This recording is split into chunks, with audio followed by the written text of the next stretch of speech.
Any plans for this evening? Perhaps a game night? Game over, man! It's game over!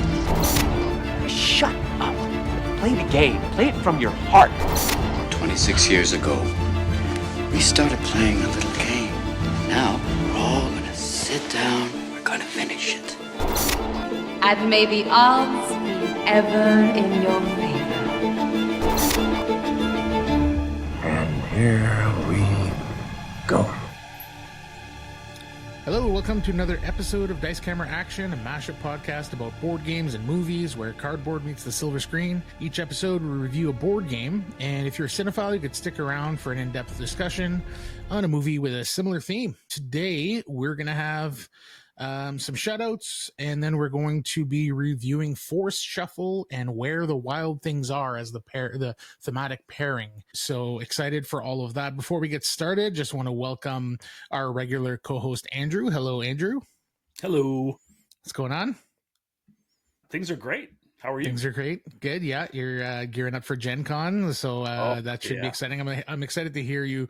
Like the first episode you're back on after Gen Con. I can't wait to hear all about it. And then we have a guest host on today, Joel Karpowitz. Did I say that correctly, Joel? Right on. Yeah, that's it. Nailed it. So Joel has been involved in the gaming hobby since 2017, and for the past few years, he's run the Instagram and TikTok channels The Diced Onion, where he covers games of all types, from cooperative dungeon crawlers to the driest of Euros. Day job is that he's a high school English teacher in North Carolina, where he specializes in film and Shakespeare courses, bringing a little bit of expertise to the podcast, which is definitely maybe lacking a little bit on the film side. We're just kind of a bunch of geeks talking about movies. We're not professional reviewers. I guess neither are we professional reviewers on the board game side, but yeah, just a couple geeks. So welcome, Joel, to Dice Camera Action. We're excited to have you on. Thanks very much. I'm excited to be here. And don't worry, my expertise can be measured in teaspoons. It is,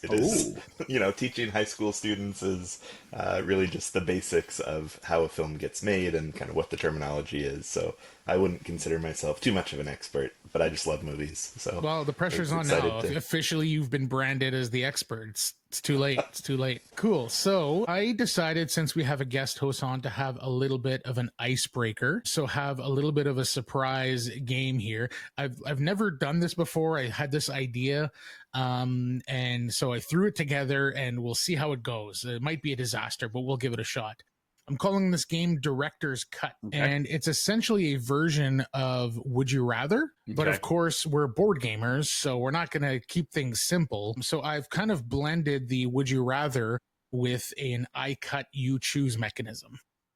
Okay. So it's hence the name Director's Cut. So basically, I'm going to give you 5 scenarios or things that would be sort of like a Would You Rather. However, because there's 5 of them, I'm going to have Andrew, you're going to cut them, and then Joel's going to have to choose which of the 2 that he's going to go with. Okay? And then so I have 2 of these, so then we'll flip-flop, and then Joel can do the cutting and Andrew can do the choosing. Sure. Are you guys ready? Yeah. Yeah, sounds good. Okay. So cue the cheesy game show music. So the 5 things are as follows. You have to be a Tom Hanks style castaway on an island marooned for 2 months. So not as long as he was there, but for 2 months. Okay. You have to survive the Jurassic Park raptor kitchen scene. Careful, they open doors. Yep. You have to survive 1 night of The Purge. And then the next one is that you have 24 hours of being hunted by Anton Chigurh. Do you guys know who Anton Chigurh is? You're both nodding, so okay, yeah. So that is the character played by Javier Bardem in No Country for Old Men. A terrifying bounty hunter. Okay, and then the last one is to survive the sinking of the Titanic as it was portrayed by James Cameron, because obviously we're on a movie theme here. So it's Castaway, Jurassic Park, The Purge, Anton Chigurh in No Country, and survive the sinking of the Titanic as portrayed by Canadian James Cameron. So yeah, I'm gonna get Andrew to cut them. All right, I'm gonna go Castaway on the left. I'm gonna go No Country on the left, and I'm gonna go Titanic on the left. So those three together. So Castaway, No Country, and No Titanic Country, together. and Titanic. So either you have to survive 2 months on a desert island, then when you get back, you deplane, and there is Anton Chigurh standing there with a air compressor cow killing thing that he uses. He's standing there when I get off. He's standing there when you get off the plane. He has to find you. No, you get off the plane, and then he starts searching for you. You don't. Okay, fair enough. Yeah, if you're standing right there, you're toast. Okay, and then and then you survive that, and you're like you're so stressed out you want to go on a cruise, and then so you get on the Titanic, and then of course it hits an iceberg, and you got to try to survive it. So there are some survivors of the Titanic, so that's something to think about. Then you've got the Jurassic. You have to survive the Jurassic Park raptor kitchen scene. Clever as girl. The second option, right? And then if you do survive that, then you have to survive a whole night surviving the Purge. So which of the two would you choose and why? Okay, so I was thinking about this, and at first I was like, well, whatever has the Castaway, I'm going to choose that, because, I think I could I was a Boy Scout, I could make that work, right? Yeah, that's my put on the three side. Yep. I have a lot of body fat to work with from the start, so I could survive a couple weeks just on that, yeah. The world in which I have been a castaway on a desert island and then 24 hours later get on a boat for a cruise, like, never mind Anton Chigurh in the middle of that, right? That is a world in which I wonder how much common sense I have. So, Jurassic Park, 2 kids survived that, right? So I think, now I might not be able to fit in the same space as they could, but I think, I could find a way maybe to get through that kitchen scene. And the Purge, there's lots of places to hide, I think, during the Purge. It's just one night. So I'm going to choose the right side with Jurassic Park and the Purge, and not throw my guess in with whether or not I would survive the Titanic if I have bad enough judgment to get back on a boat after being a castaway. Right. I think the difficulty for me is that on these 5, right, whichever side I put the 3, the 2 is going to be the better choice automatically. I'm not sure there's a way to put the 2 worst there and it's still not better than the 3 together. Exactly. Yeah, maybe. We've honestly, broken your game immediately. I have zero survival skills, right? I have zero survival skills. So like that if it was on its own, I might choose the other 4. I don't know. Because I would just die, I think. I don't know. Can you survive 2 months without like eating? Like if you just drink? It's an island. You have water. You can eat fish. No, yeah, he's got water. But I'm not catching any fish. This is what I'm getting to. Like there's zero fish being caught by this There's guy. Coconuts. There's coconuts, yeah. Yeah, I'm not saying I would thrive on an island. I just think I could survive. Yeah, 2 months. 2 months. Yeah, maybe if I'd have made it as long as Tom Hanks was there, which was like 2 years or something, almost, or something like that, 2 or 3 years. I mean, you adapt. This is a long time. Or you don't. No, yeah. I'm the guy that's hanging from that tree at the top of the cliff. That's me, maybe.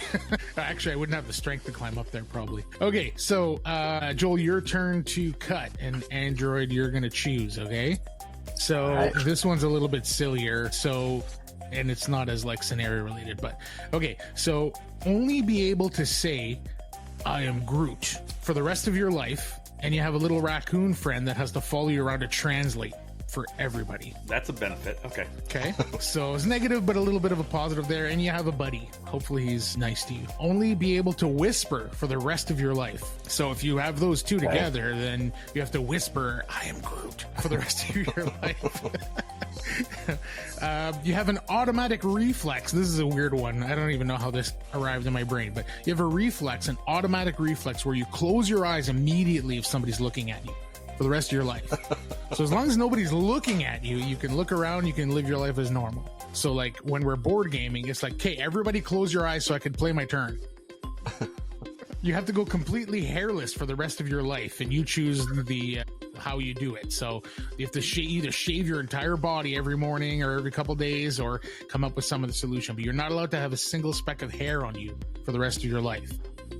I'm halfway And then there the fifth already. one, you're halfway Holy there. ball. I would have to work really hard at that one, let me just say. Okay, and then the last one is that every day you wake up, you have to eat a ghost pepper. Just one every day. Okay, so I am Okay. Groot. Whisper, automatic reflex of closing your eyes if somebody's looking at you, being completely hairless, and having to eat a ghost pepper every day. Okay, I think there are two that are clearly worse than the others. I agree.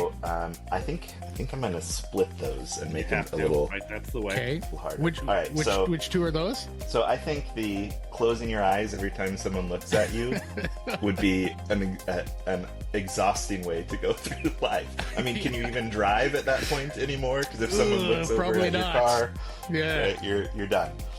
And I think the daily ghost pepper, you would acclimate to it, I'm sure, but it's just like starting your day with fire seems like It'd just be a miserable, painful yeah. choice. So those are on opposite sides. And underneath the close your eyes all the time, I'm going to put I am Groot. Imagine having to and, combine these things, you know? That's Honestly, that one's not so bad. Most people aren't going to be upset, right? If you're hairless. It's yeah. just I mean, you go through a inconvenience couple for you. months of laser hair removal therapy, Yeah. and then you're done with that one at least. But then you look Exactly. weird for the rest. You of do your look life. weird, right? But Yeah. maybe there's a world in which you become a character actor because you're like the hairless wonder. Or you just get eyebrows tattooed on. Some people do that. the creepy assassins, that kind of thing. So on the other side, we've got daily ghost pepper and only whispering. Right? So ghost peppers and whispering is on one side. Yes, on one side, and close your eyes. I am Groot, hairless on the other side. Interesting. Okay. What do you You've think? done a very good job of splitting them. And I agree that there is, for me personally, there is one that is tremendously worse than everything else, and that is the ghost. The ghost pepper ghost pepper? would totally ruin my palate, and I'm a foodie, and I cannot imagine, because the immediacy of putting that in my mouth and biting into it mean that my taste buds are shot the rest of the day. So for me, that would be like eliminating taste from my life, I believe. Now, you're right. I'd probably acclimate over a while, but it would probably take a really long while. And my spice tolerance is like a 3 out of 10. So you're telling me to just blow everything out. And yeah, I think that's awful. I will take the other side. Thank you very much. So what are the three that you're living the rest of your life with then? So I am Groot, right? Yeah. Uh-huh. Being hairless, and I forget, but it doesn't matter. I'm going with that side of the Closing your eyes every Is it time closing your someone looks eyes? at Oh, you. that's a rough one. Okay, so in that point, I'm gonna go ahead and just be a little more remote in the world, right? Like I'm gonna drive, I will order delivery. You know, have to I isolate can't go yourself out a little in bit, maybe. public. And if I do go out in public, I have to walk around like a blind person. I'll just get a stick, and I'll be okay. It'll be fine. Andrew, I think you might have to close your eyes for the rest of this podcast if that's the one you're choosing. So you just have to like have your eyes closed If you really want to, I'll just say I am Groot every time I speak. for the rest of the And- episode. But at Yeah, least I'll have- you wouldn't be a podcast host anymore. That's for sure. I am Groot. I At am least Groot. I Yeah, would it's no have good. a raccoon with me that would translate, right? I have a little friend for life. So there you go. Yeah. Yeah. All right. In Thanks some for ways, playing, that's a guys. bonus, really. That was fun. Okay, Yeah, so what's up? let's get into the meat of our normal episode here after having a little bit of fun. So we decided to cover Forest Shuffle, and it's obviously been a really popular game that we all enjoy. Joel, I was actually the reason that Joel ended up on the podcast is I went on a Facebook group for podcasters and was looking for a co-host for Shackleton Bay specifically because I was really excited about that game. I've been playing it quite a bit. And then a handful of people said, like, I haven't played, including you, Joel, I haven't played Shackleton Base, but if you ever need a co-host, let me know. And so I messaged a few of those people and said, maybe like we could work together on a future podcast or whatever. Just let me know, 5 to 10 games you might be interested in covering. And then one of your games, Joel, was Forest Shuffle, which Andrew and I had already scheduled this podcast, this recording for Forest Shuffle. So I said, hey, why don't you just join us? So that's kind of how that came to be. And then, so yeah, and our process usually is either we have like a movie or a game that we like decide that we want to do, and then we kind of brainstorm what we want to pair it with. So in this case, I had recommended Annihilation, Avatar, The Revenant, Beasts of the Southern Wild, Into the Wild, Pan's Labyrinth, and Where the Wild Things Are. And then I kind of threw that to you, Andrew. This is before Joel, you were kind of involved. And Andrew, you decided pretty quickly that you wanted to cover where the wild things are. So just wanted to know like why that specific movie, and if there were any other in there that you immediately said absolutely not, or maybe considered. Oh no, there's a lot of good choices. For me though, this one is an interesting movie talk because it's polarizing. Because this is Spike Jonze, and his directorial style is so different. He's a little bit like Quentin Tarantino, where he's an auteur, and so I thought this would make a more interesting discussion. I absolutely would have gone Avatar. That would have been a great one. We could have had a much longer discussion, I think, on that one. I also could have done The Revenant, which is a movie that, as much as I adore, I really don't want to watch again. Yeah, that that's was fair. a harrowing experience, and so that's kind of how I put those. But I mean, you put a bunch of really good movies in there. Yeah, Joel, any of those stand out to you as being a good pair, or that you like or don't like? Yeah, Or? I think like Andrew said, I would probably, of that list, think about Avatar as definitely one to connect. It's so kind of intertwined with the idea of like this life in the forest and this life with natural harmony and things like that, that I think would be good. Into the Wild is another one I was thinking of also during when you sent me that list of ones you had considered, because I've taught that book before to students, and I find both the book and the movie just kind of very compelling in terms of thinking about kind of our boundaries and our limits and what happens when we push them and maybe push them further than we realize. And I don't know, it's a pretty intense story, I think. So maybe not the best fit vibe-wise for Forest Shuffle, but definitely an interesting movie. Great soundtrack too. Cool. Yeah, you both mentioned Avatar, like that. The third Avatar, Fire Lava, Fire and Ash. Fire and Ash is coming out later this year, so maybe we'll try to plan to cover that with a game when that's kind of new and hot in December. So we'll try to plan for that. It's probably a good thing we didn't choose it. It'd be probably fun to cover the trilogy. Maybe do a longer episode or whatever on that. So, we'll see what happens there. So, before we get into all of the foresty stuff, let's do some shout outs.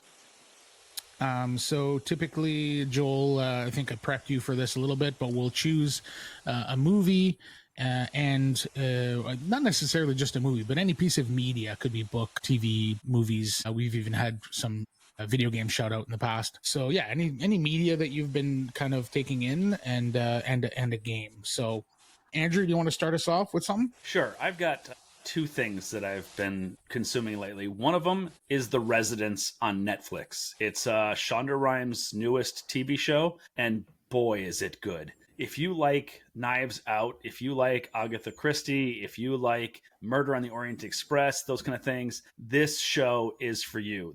The acting is spectacular. There's so much subtle humor tucked into the corners, and it's really, really great. The cast in this is incredible as well. And they did a really good job of not doing that thing that most of these shows do, which is stretch out the middle. Where like it's meat and meat and meat and meat, and then they have like usually the long stretch of like time where they're like trying to get you to try to anticipate, but they're not giving you information. They're not doing anything. They're just kind of wallowing a little bit, just trying to build the tension. Right? Yeah. And it's a TV show, so it's an animated series, but each show has its own little mini arc to it. It's so well done. So highly recommend that one. Have either of you seen that one yet? I have, yeah. I watched it, probably a month ago or so, and I binged it pretty quickly, and I 100% agree. Great show. If you like a good murder mystery, and it's more classical in that sense because it is sort of a one location murder mystery. We do move away from it a tiny little bit here and there, but it's like very largely one location and one night.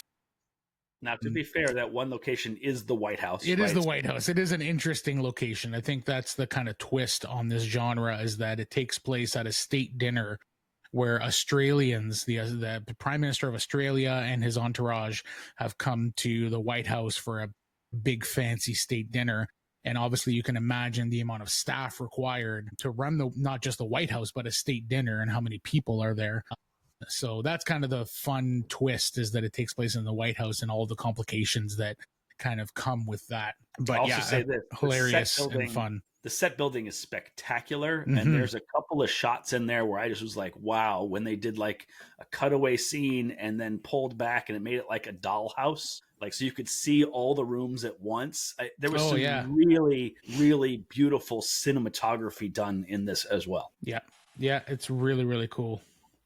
I haven't But- had a chance to see that one yet, but I've seen it recommended several different times in various places, so I'll have to check that one out soon. Yeah, I just love the main character in that too. She's great. She's like this very confident, sassy black woman, and she comes in there and she's like just runs the show. She does not care that she's in the White House. She does not care if she's talking to the president or the first man or, you know, any, like, doesn't matter what your status is in that building. She's like, I'm in charge of this crime scene. You're going to shut up and you're going to listen to me. And it just, I love that vibe. She's hilarious and it's a lot of fun. Joel, you want to hit us up with something you've been watching? Yeah, well, actually, didn't come up with something I was watching. I thought about something I've been reading lately, if that's okay. Yeah. So I was not a big fantasy reader growing up. I liked a lot of like mysteries and things like that quite a bit. But in the last year or so, I've really gotten into Robin Hobb's Assassin trilogy. Ooh. And it was written in like the 90s or something, I think in the 90s. So it's not fresh or anything, but it's really just a wonderful story where you follow this young man who, you know, he's a bastard growing up. That's really all he knows about himself. Doesn't even have a name in the opening chapters of the book. People just call him Boy. And then his kind of development over the course of 3 novels, and it's really wonderful. It's a world in which there are some fantasy elements, some types of like magic and things, and they come a little bit more clearly as the trilogy goes on. They become a stronger part of the story, but a lot of it is also about political intrigue and kind of him finding his way and what his place is in this world, in which you find out early on that he's the bastard son of one of the princes, and so, you know, what's his connection with the court, and what's his life going to be along the way. And it's really well written and really engaging, and just the right mix to me of those fantasy elements, but also those really human kind of characteristics and things like that. So the first one is called Assassin's Apprentice, and I can't recommend it enough. I'm trying to get my wife to read them. I went and bought nice hardcover copies of them and things like that. It's a great series. I think the second one's called Assassin's Quest, and the Royal Assassin is the last one. You got them reversed. Okay, Royal Assassin second, Assassin's Quest is the last one. Yeah, and actually this one has been on my list of ones to read for a while, so you just bumped it up another couple notches, which is great. Yeah, I loved it. I really kind of tore through it, so a lot of fun. I need to piggyback off that with another book, by the way. Do it. So this is one I binged because as a game designer, I'm always looking for really cool IPs to try to build a game off of. And even though this is outside of my wheelhouse, I decided to go ahead and try it anyway.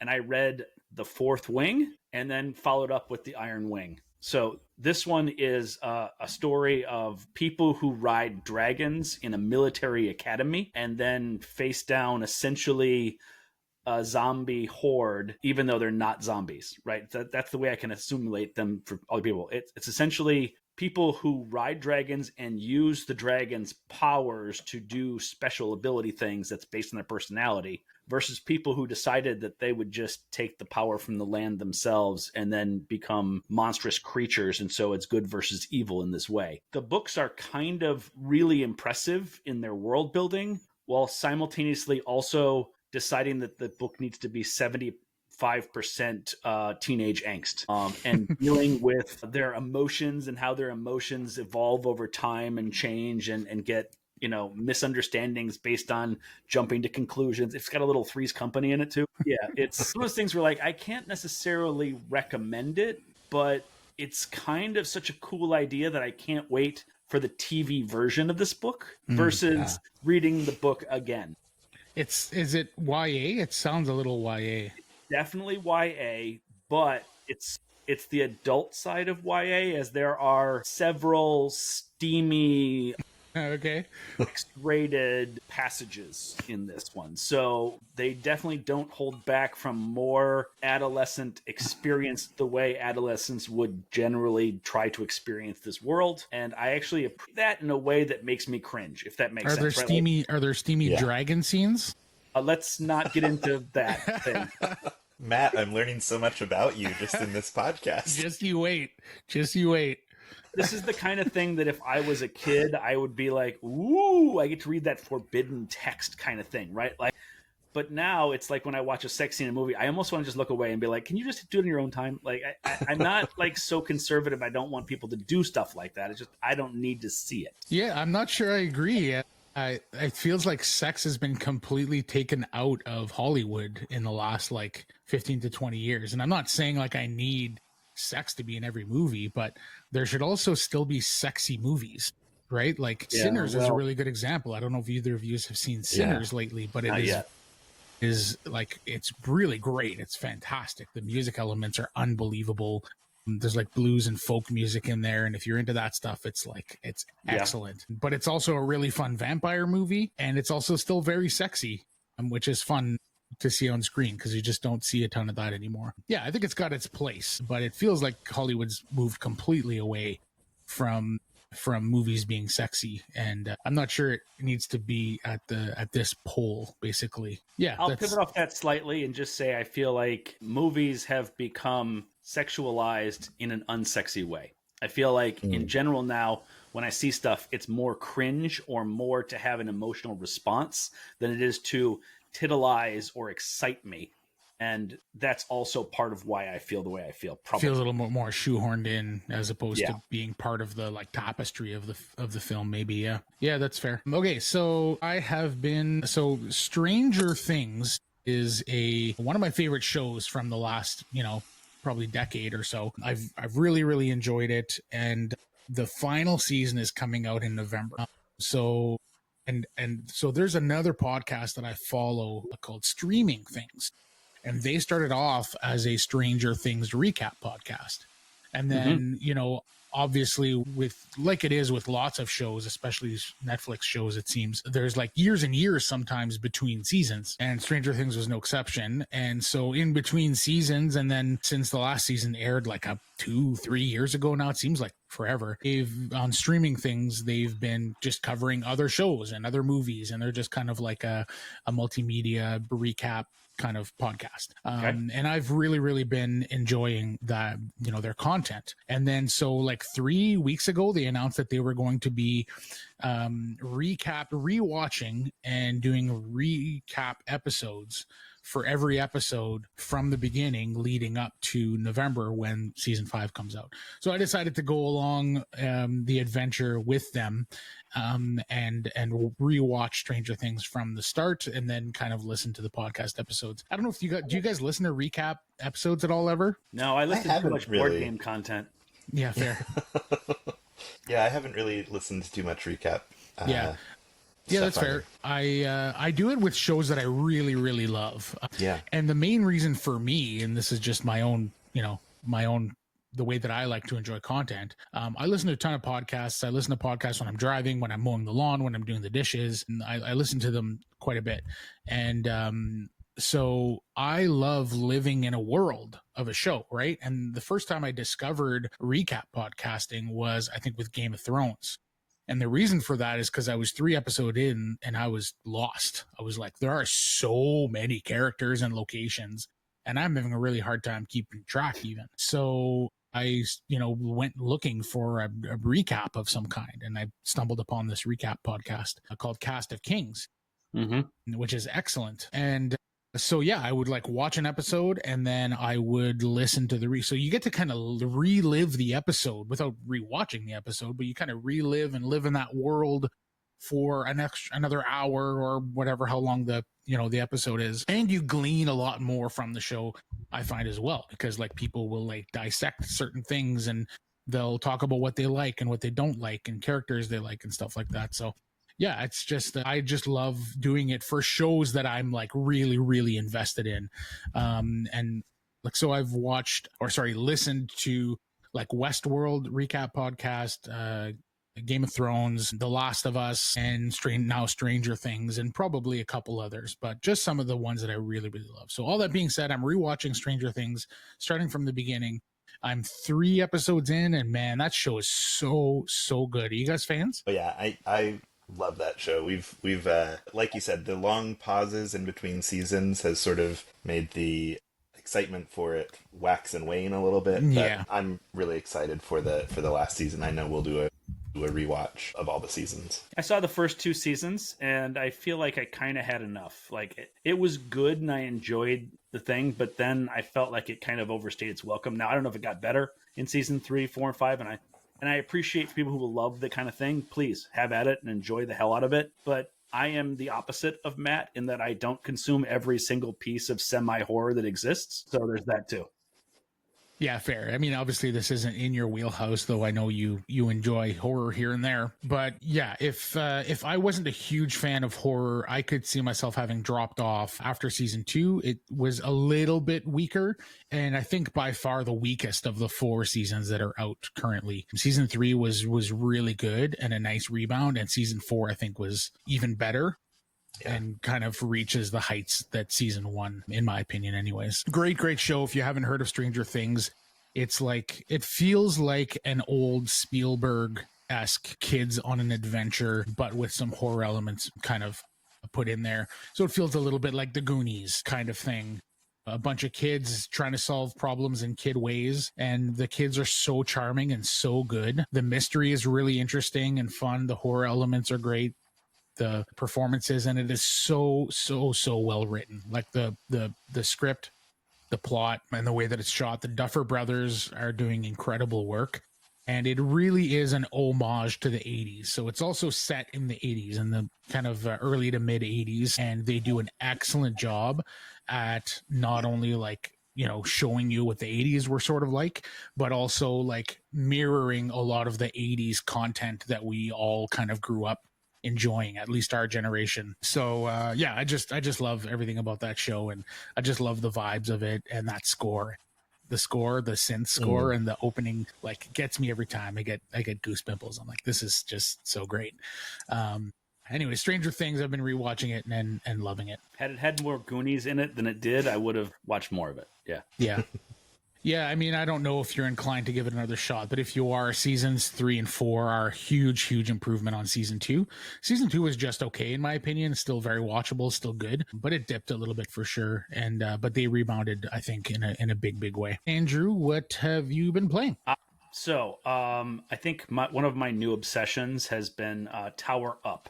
Have either of you played this one? You mentioned it to me. I looked it up. It looks cool, but I've not played it. So this is one that I kind of bypassed every time I saw it at a convention because it didn't grab me personally. It seemed a little vanilla, and the box is so uninspiring for me. But the gameplay itself has that Ticket to Ride loop to it without the long drawn out thing that Ticket to Ride has, right? Like sometimes Ticket to Ride, you need 4 reds. So you draw for like 27 cards until you're able to get the 4 reds.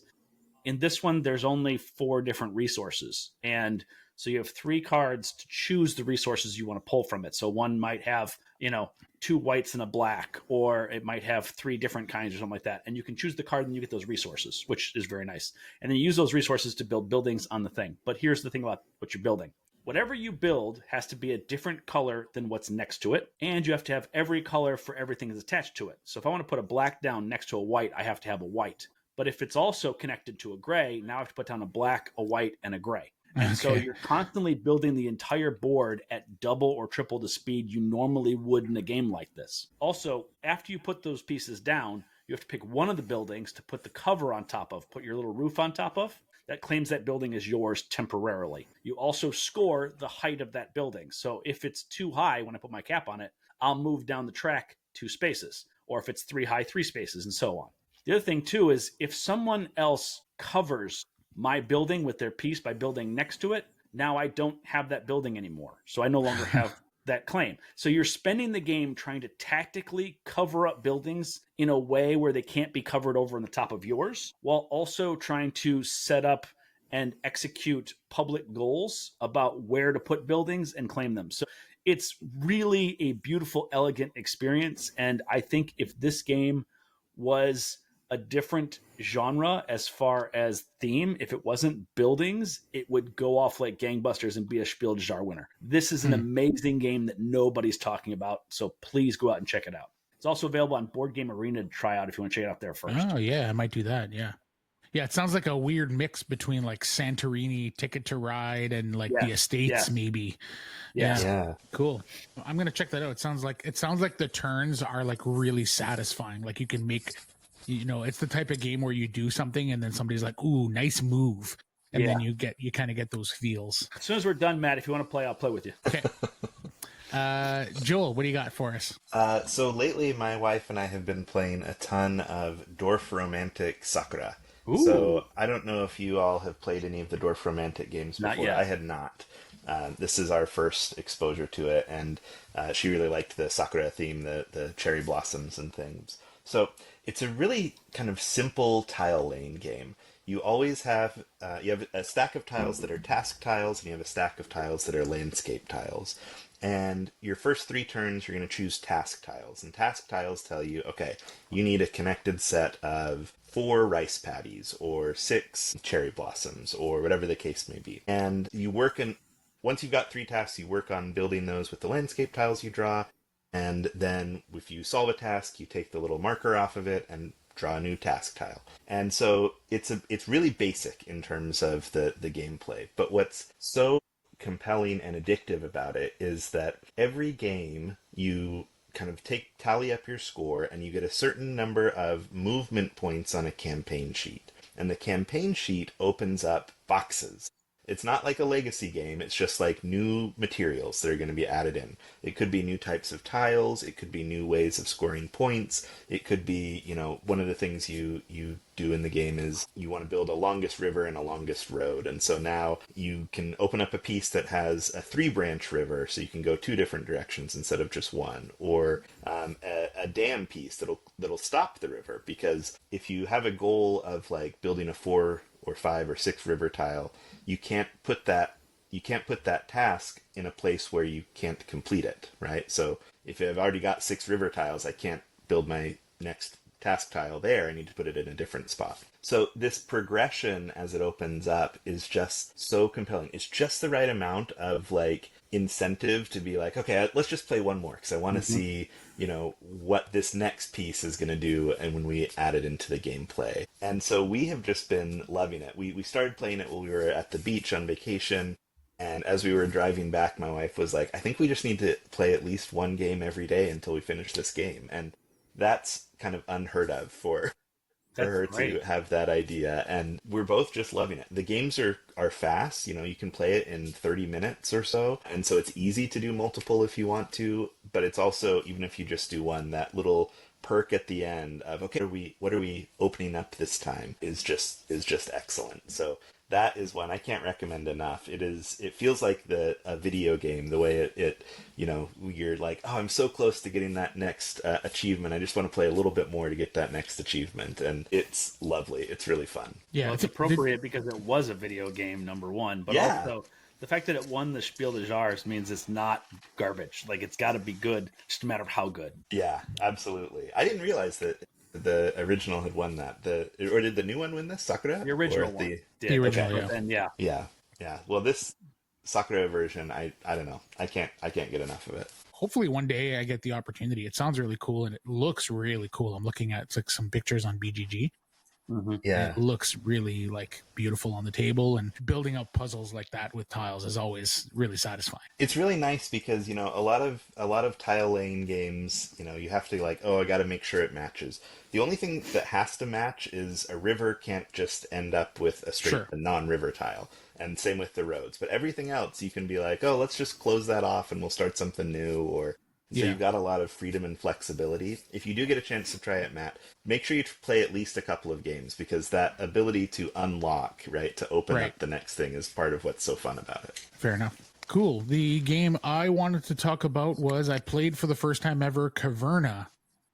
And it was, I want to say it's almost sort of my first time playing an Uwe Rosenberg game, believe it or not. Ooh. I played Agricola on TTS, like online, years and years and years ago, like 4 or 5 years ago. Okay. which, you know, when you're playing on TTS, it feels like you're not getting the full experience for some reason, even though like Fair. everything's there.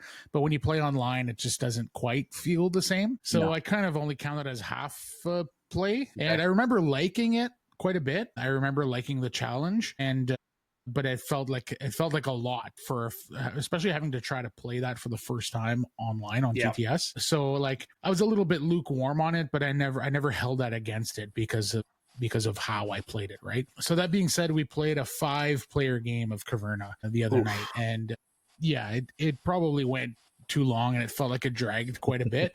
But I attribute that mostly to the player count. It was really cool. I do like, and I remembered a lot of the mechanics and the feel of Agricola. It was really neat and very satisfying. We just talked about building out with tiles and stuff like that. So you get a lot of that vibe, and it does, like at the end of the game, it's a thing where you can look down and be like, I built this, and this is my farm, and this is my cave, and I put this together. And I had a lot of fun doing it. The group I was with was awesome. The teach was really, really great and smooth. There's just a lot to try to take in, and you're not really figuring out, you know, how you should be playing or what you should be playing until like halfway through, you know, some of these heavier games. And then all the intricacies of like having to feed your family and how and when animals will mate and stuff like that is always tricky. So it felt a little bit finicky and a little bit like just lots of little rules and little things to kind of remember or keep an eye on. So I feel like this is almost more like a lifestyle game where if you like really get into it and you play it lots, that it could be really fun and really satisfying to get really good at it. Having played just one time at the 5-player count, I feel a little bit lukewarm, but I don't hold it completely against the game for that reason, right? And it's only one play. It's not, I don't feel it's fair to like fully judge a game of this weight just based on one play. So I had a lot of fun with it. It's a game that I would 100% play again, especially now that I've, you know, hopefully I get a chance to play it again, you know, in the next couple months, right? Now that I've like been able to digest it a little bit and understand the intricacies a little bit more. But yeah, it was fun. 5 players, not sure I would recommend that. I haven't played Caverna too much. I've played it a couple of times on BGA. Agricola is definitely a favorite for me. I think there's just, and I know they've got a lot of shared mechanics. Just so much about that that engine that is really fun to kind of build up and to expand your possibilities and get those animals and figuring out where to place your workers. I don't know. It's a joy to me. It still I think holds up despite the fact that both those games are a little dated at this point. Yeah, it definitely feels like being. Sorry, I don't usually like to yuck on people's yum, but Misery Farm is not my favorite game. And I have to say that once Feast for Odin exists, then I don't need to play that one because Feast for Odin is a masterpiece of his work. And if I want to play a short one, then I got to go with Patchwork. And if I want to play a 4-player game, then I'll go with like New York Zoo or Nova Luna. There's so many other great games where you don't have misery factored into the process that I love Uwe, but I don't love that one. That's what I think is part of the magic of it, is that you have to take into account the suffering that you know is coming and plan for it, right? Like, I don't know. That's a feature, not a bug for me. Okay, fair enough. But I love Feast for Odin too, so we're not too far off. Do you have any other games like is having to like feed your people, or like even Shackleton Base, this new game that I've been playing quite a bit, has a similar sort of thing where you have to, at the end of each round, pay credits or money based on how much you've built out, basically. So you're constantly planning for that. Do you have any other games that you like where there's like this sort of like mechanism, Andrew? Yeah, I loved Tzolk'in. Tzolk'in is great. You got to feed corn in that one, but that one has the mechanisms of the turning of the wheel and the timing of things and setting things up. I actually feel clever when I'm feeding people in that game versus the damn I'm screwed. Like, it just feels more punishing. It's a different feel to it. Yeah. Yeah, fair enough.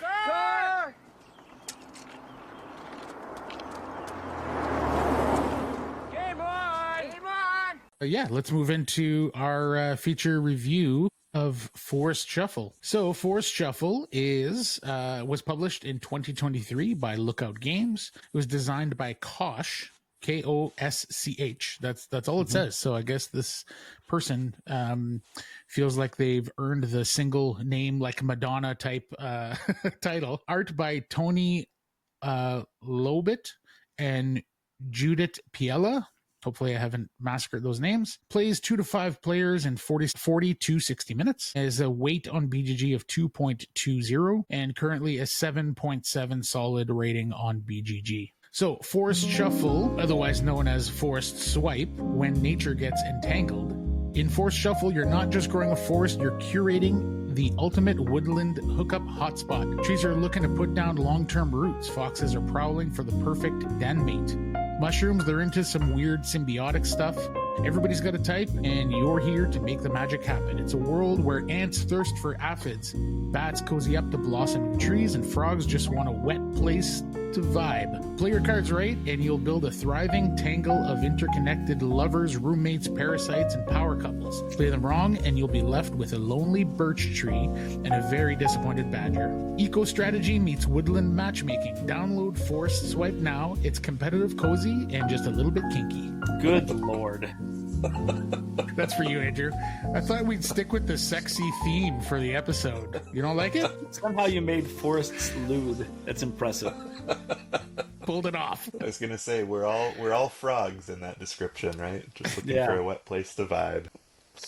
Cool. So yeah, the Forest Shuffle. I guess we'll get into how it plays. So we'll do just a little bit of an overview. Essentially, it is a very thick deck of cards, and every card is either a tree or it is animals. And then you need to have sort of a base of trees. It's a tableau builder where you're putting, as you draft or purchase these cards, you put them down in front of you, and then the base is sort of a tree. So you got to have a tree down first. And then from there, if you want to put an animal down, the animals are split into two. So the card has two halves. It's either split horizontally or vertically.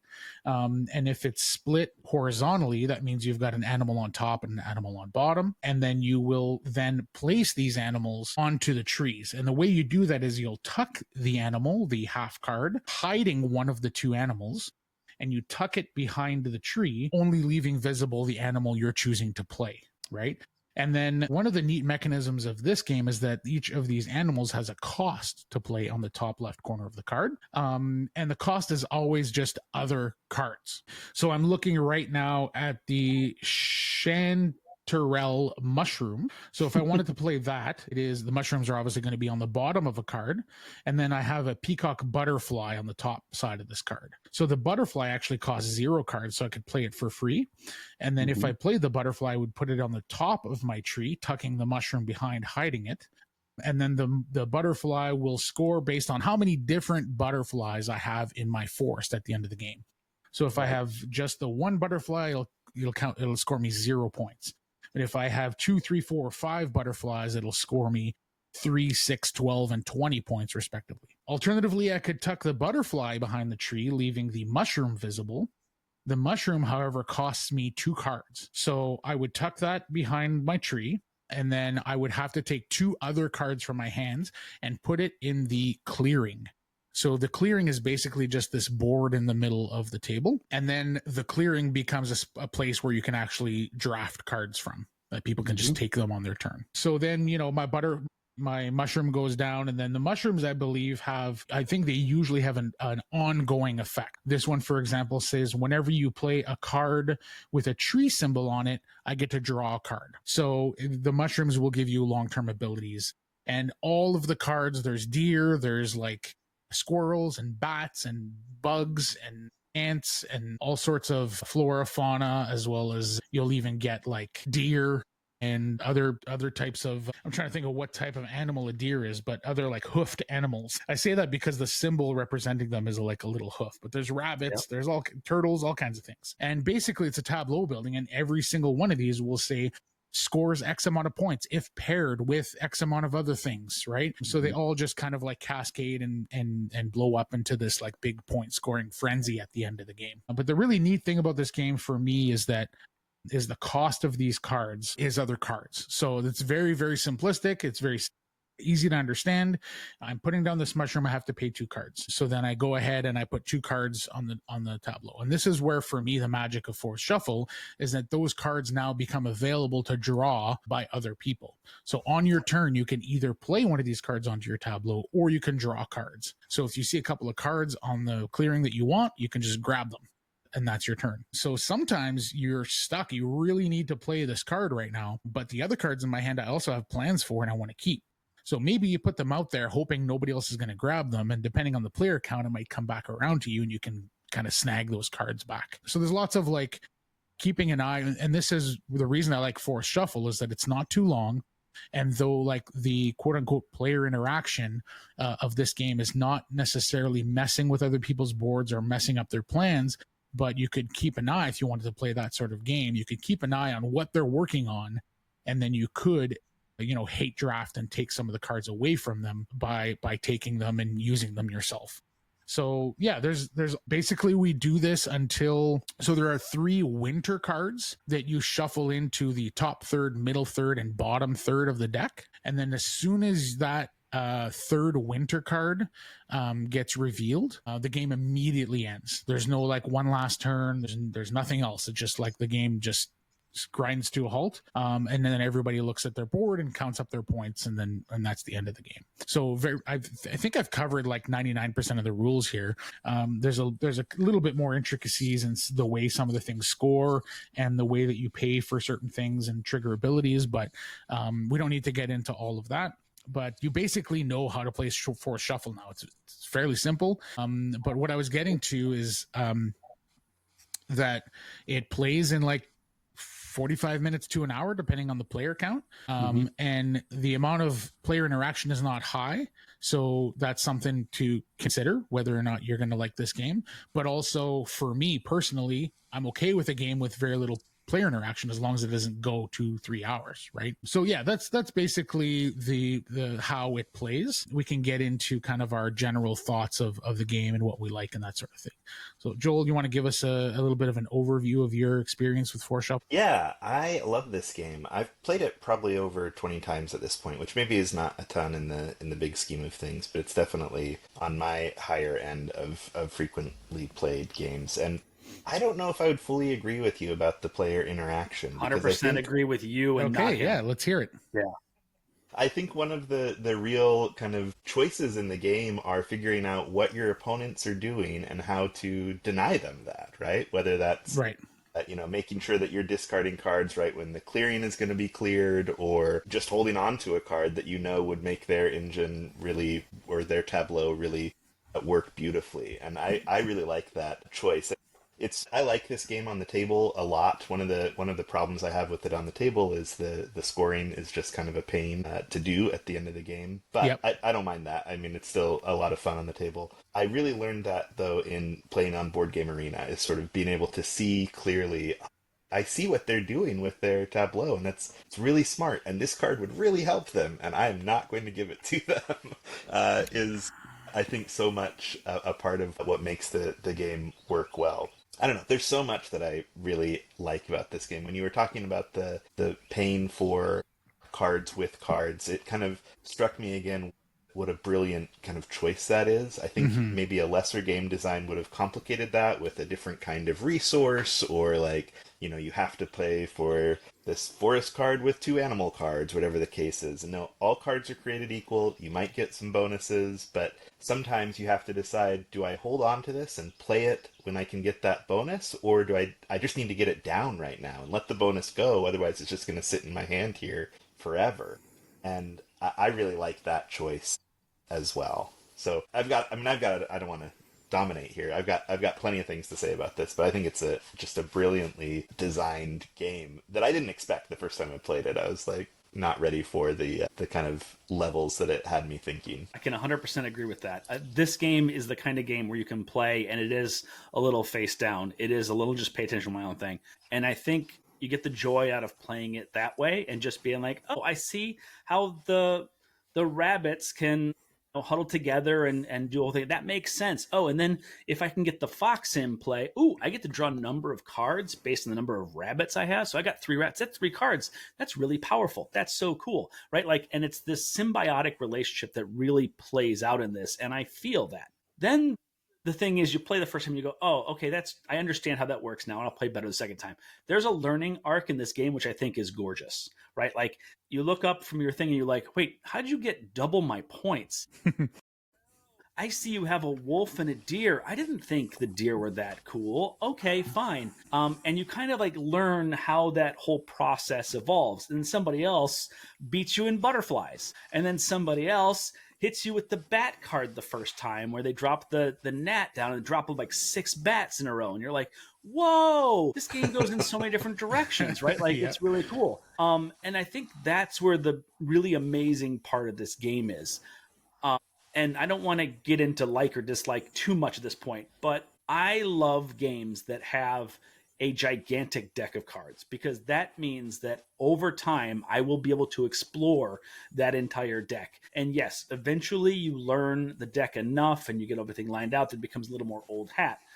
In this game, for me though, that took probably about 50 plays before I got to that point. Let me just say, spoiler, I've played this game 350 times. Oh, man. I don't believe it. It's not possible.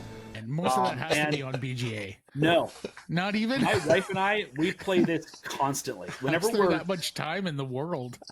I was all excited about my 20 plays, I and played you're it dropping 10 times. 350. So I have so many thoughts on this, and I own both the expansions that are out. I cannot wait to have the next expansion, the next thing as far as that goes. This game is a single deck of cards that we can take anywhere. And if it's raining or foul weather, we'll be like, let's play a forest shuffle. We'll throw it on the table. We can play in a half hour, maybe the 2 of us. And we get so much enjoyment on the one-on-one mind games of this game. For instance, I already know that she wants to play deer whenever she sees it, and she wants to play lizards whenever she sees it, and she hates the mushrooms, so mushrooms are fair game anytime I want them. So like, there's the meta game of just you're playing the player at that point, things, right? And you can then take advantage of that by discarding the things you know they don't want to pick up. But then my hand gets clogged with all the stuff I'm trying to defend against. And I think that's where the game is so gorgeous, in this push and pull of constantly trying to figure out what's acceptable to drop, what I'm willing to drop, and constantly watching their tableau build to make sure that you are defending properly if you can. Because if she's pivoted and said, you know what, this game, I'm not going to bother with that, but I'm going to hit the butterflies, and she's got 6 of them out, I'm like, oh my goodness, I can't let another butterfly go in this game. Or maybe I start collecting myself just to get them out of my hand. Even if they're not going to score points for me, I can get 2 or 3 down with a mole, and then be like, well, at least you're not getting those 3 in my hand is clear again. There's so many different elements in this game that make me tactically choose directions I wouldn't choose. That to me is a gorgeous game. And the fact that you can make this portable, I mean, you don't need the board. A Ziploc bag will fit this entire deck in it, and you can take it anywhere. We've played this on cruise ships. We've played this, in different international ports. We've played this on rainy days. And the 4-player game gets a little heads down, but the 2-player game is where this game really shines, in my opinion. Right. Yeah, I think 2-3 is really good, because that allows you the space to keep an eye on what everybody's doing. If you're playing 4 and 5, there's just too much to keep an eye on, and that it just becomes heads down, do your own thing game. I mean, even at those higher player counts, you could try to keep an eye on things and see if people are running away with certain things and try to avoid whatever. And what I'm getting to is that I think that the amount of player interaction in this game is player's choice. So you can play this game at even 2 or 3 and not pay attention much to what your opponent's doing, and just focus on your own puzzle and just try to do what's best for you. That might not be the best strategy to win, but you can totally play it that way. And depending on the player group, you could go either way, right? And I prefer the situation where I can keep an eye on things. So yeah, I agree. I think 2 or 3 is like 3. I think is beautiful for this game, in my opinion. Though it does play well at 2 as well. I agree with that. I would say that in a 4-player game, we have a rule with this game that there's not a winner, there's a loser, and it's the person who let the winner win. right? So if the player on my left wins the game, I lost because I gave them all those good cards. So it's a collaborative experience at that point to make sure that you don't lose the game by giving the good cards away. In a 2-player game, you win the game. Right. Cool. I think I've played this most at 2 and 3, and probably 3 more than anything else. It's one some of my college friends and I just continually have games going on BGA. But I agree with that. I think there's a higher player count that doesn't quite have the watching everybody as closely that works. Though I do think one of the things that I love about this game is, as you guys already mentioned, that flexibility, that ability to pivot. If you're like, man, I wanted to go for this strategy, but either someone's stopping me from getting it, or I'm just not seeing those cards. So what do I have in my hand here that I can now pivot to and try instead? I think that kind of in-game flexibility, maybe that's a little bit easier at 2 and 3 than it is at 4 or 5, where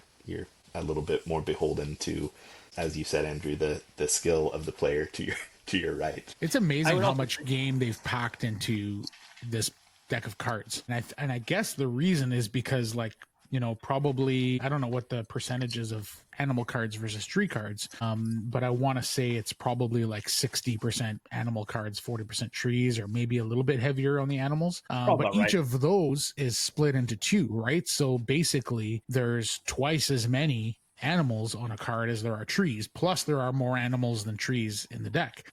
So really, like, this, if you look at this deck, it's probably 50-60% bigger than it actually looks, if that makes sense. So you get just so many avenues that you can go down. You alluded to that a little bit, Andrew, but I do want to tell a funny story. A friend of mine, shout out Mark Burns, we were playing this one night, and it's kind of a quirky dude, and almost every time he plays a game for the first time, he chooses one weird little strategy and he just focuses on that.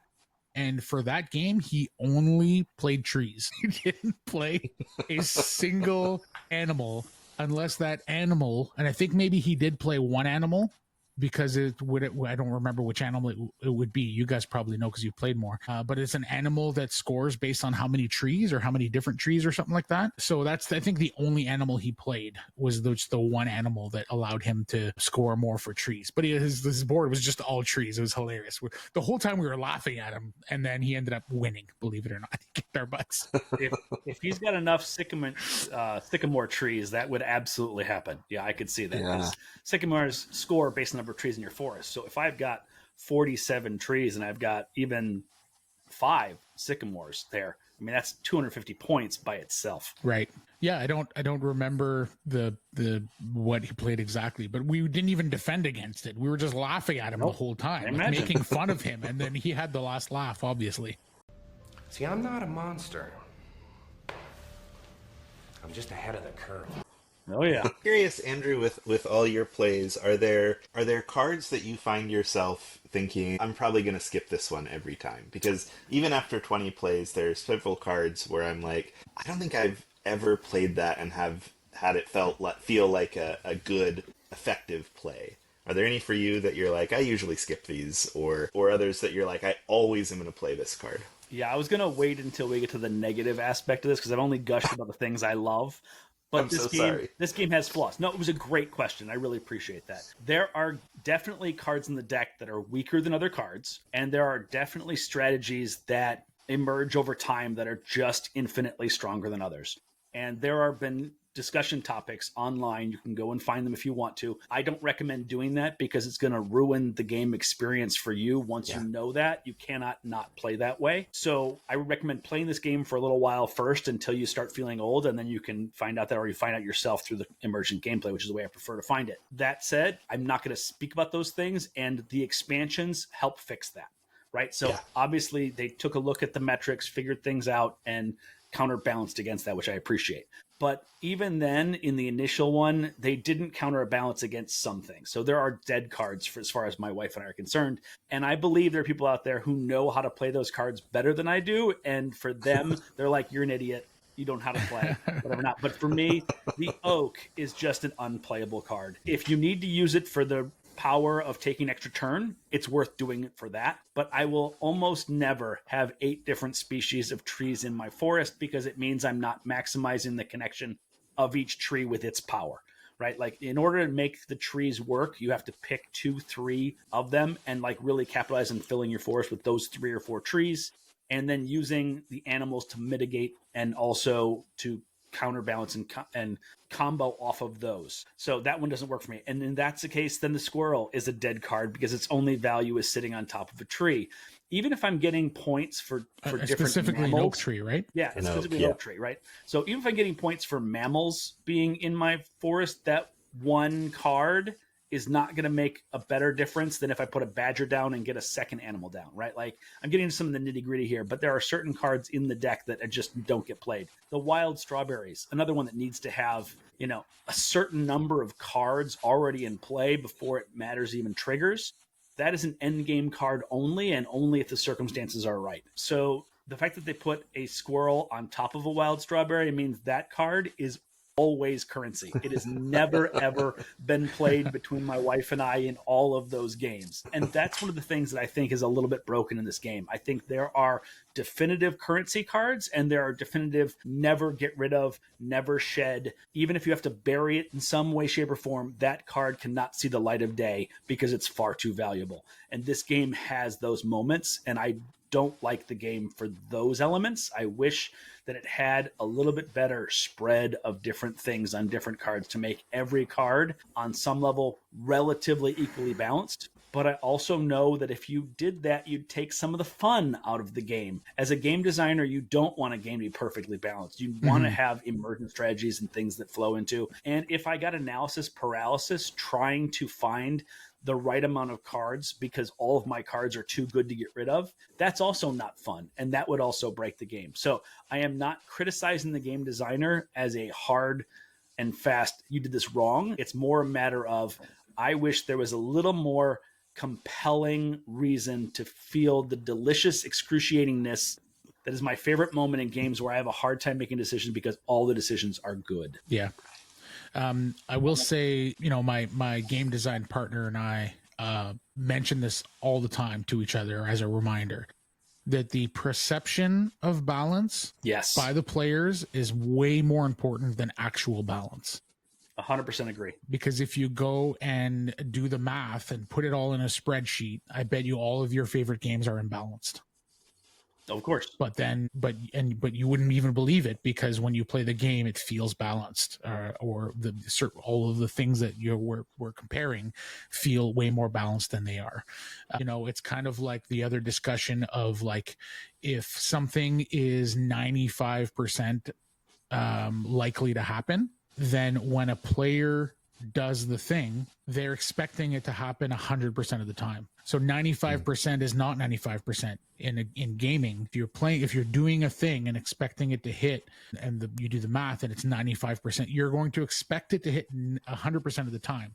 And if you play that game one time and you do the thing and it doesn't hit, you hit that 5%. You're like, this isn't imbalanced. It's broken. It didn't work. Like whatever. Mm-hmm. That's how you feel, right? So that's just another example of the fact that perception of balance is way more important than actual balance. Whether or not they hit that I think they probably didn't quite hit that with the base game, but I think and I haven't played it with the expansions. I own the Alpine expansion.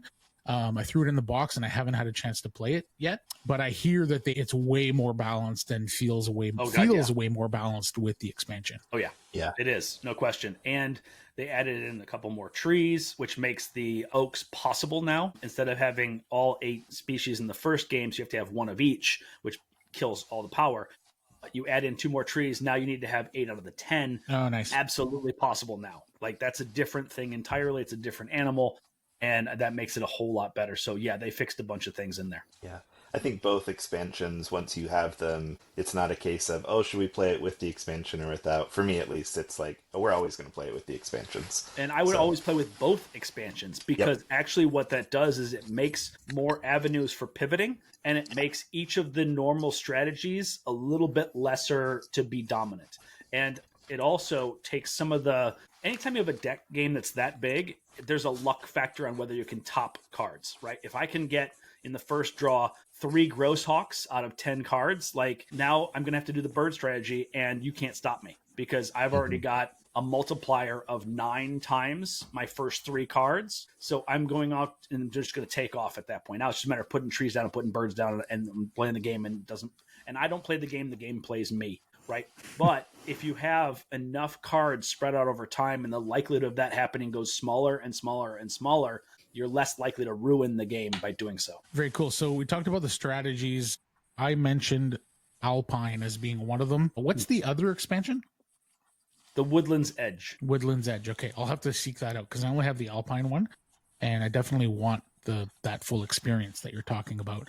So since you're asking about that, there's also another expansion that's coming out soon called the Caves expansion. Okay. That's going to give each player individual player powers. Oh, nice. And it's going to change the value of the cards you put into your cave. So there's some cool things about that. There's also been a bunch of promos that have been out in the world. Different conventions, they'll have a special card. They're going to put those into that pack as well. Cool. And then this year at Gen Con and Spiel, they're revealing the Forest Shuffle Dartmoor game, which is a standalone game with a completely new location. So I think it's like the Scottish Highlands or something like that. Cool. And so they're going to have Scottish animals in there and different player powers. And I think they fixed some of the graphic design stuff on it. Like, for instance, the 2 of the trees that get confused a lot are the light green and the dark green, and then the bluish kind of color, right? So I think they made more definitive color differentials and a little bit different shapes on the leaves as far as that goes. But I have not seen it yet, and it's one of my absolute must-sees at Gen Con, is at least preview this thing and look at all the cards and check things out. Very cool. Yeah, not the location I would have expected for a standalone sequel. Not what I think of in terms of like rich forest life, but I guess shows what I know. I mean, that sounds exciting. Why not the Amazon rainforest, right? Like, exactly. I mean, absolutely. I could have thought of different things, and I could use the North America one. But hey, I hope this guy Akash, this becomes his Ticket to Ride Alan R. Moon career-making game that he can make 97 versions of this game, and each of them is slightly different. I'll buy all of them. I'm a fan absolutely. of this part. Absolutely. Cool. So let's get into like nitpicks and favorite things. I think we've already mentioned some of the icons. Like every card has a color, and some of the colors are a little bit hard to differentiate. You have to really look at the leaf or the icon to make sure that you understand which is which. So there's a little bit of extra mental load that you're spending doing that versus actually thinking about the strategy and whatnot. So that's a little bit of a nitpick. Another nitpick that I have is the varying game lengths based on player count. And I think the reason I have an issue with that is because it's really difficult to understand the pace of the game, the arc of the game. I've run into this many times, and even though there's the 3 winter cards in there that kind of act as a timer for you to try to understand where you're at in the arc of the game, I felt that, and I don't remember what player count and what player count I had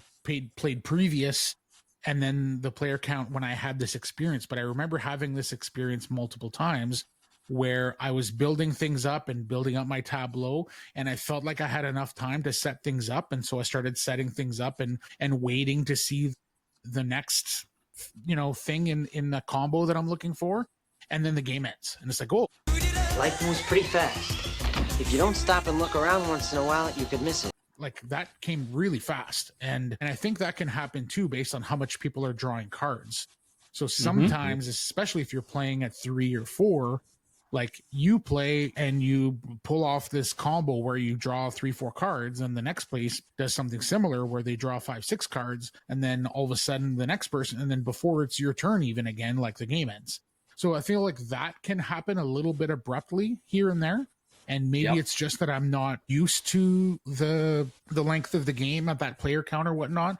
But I had that experience multiple times.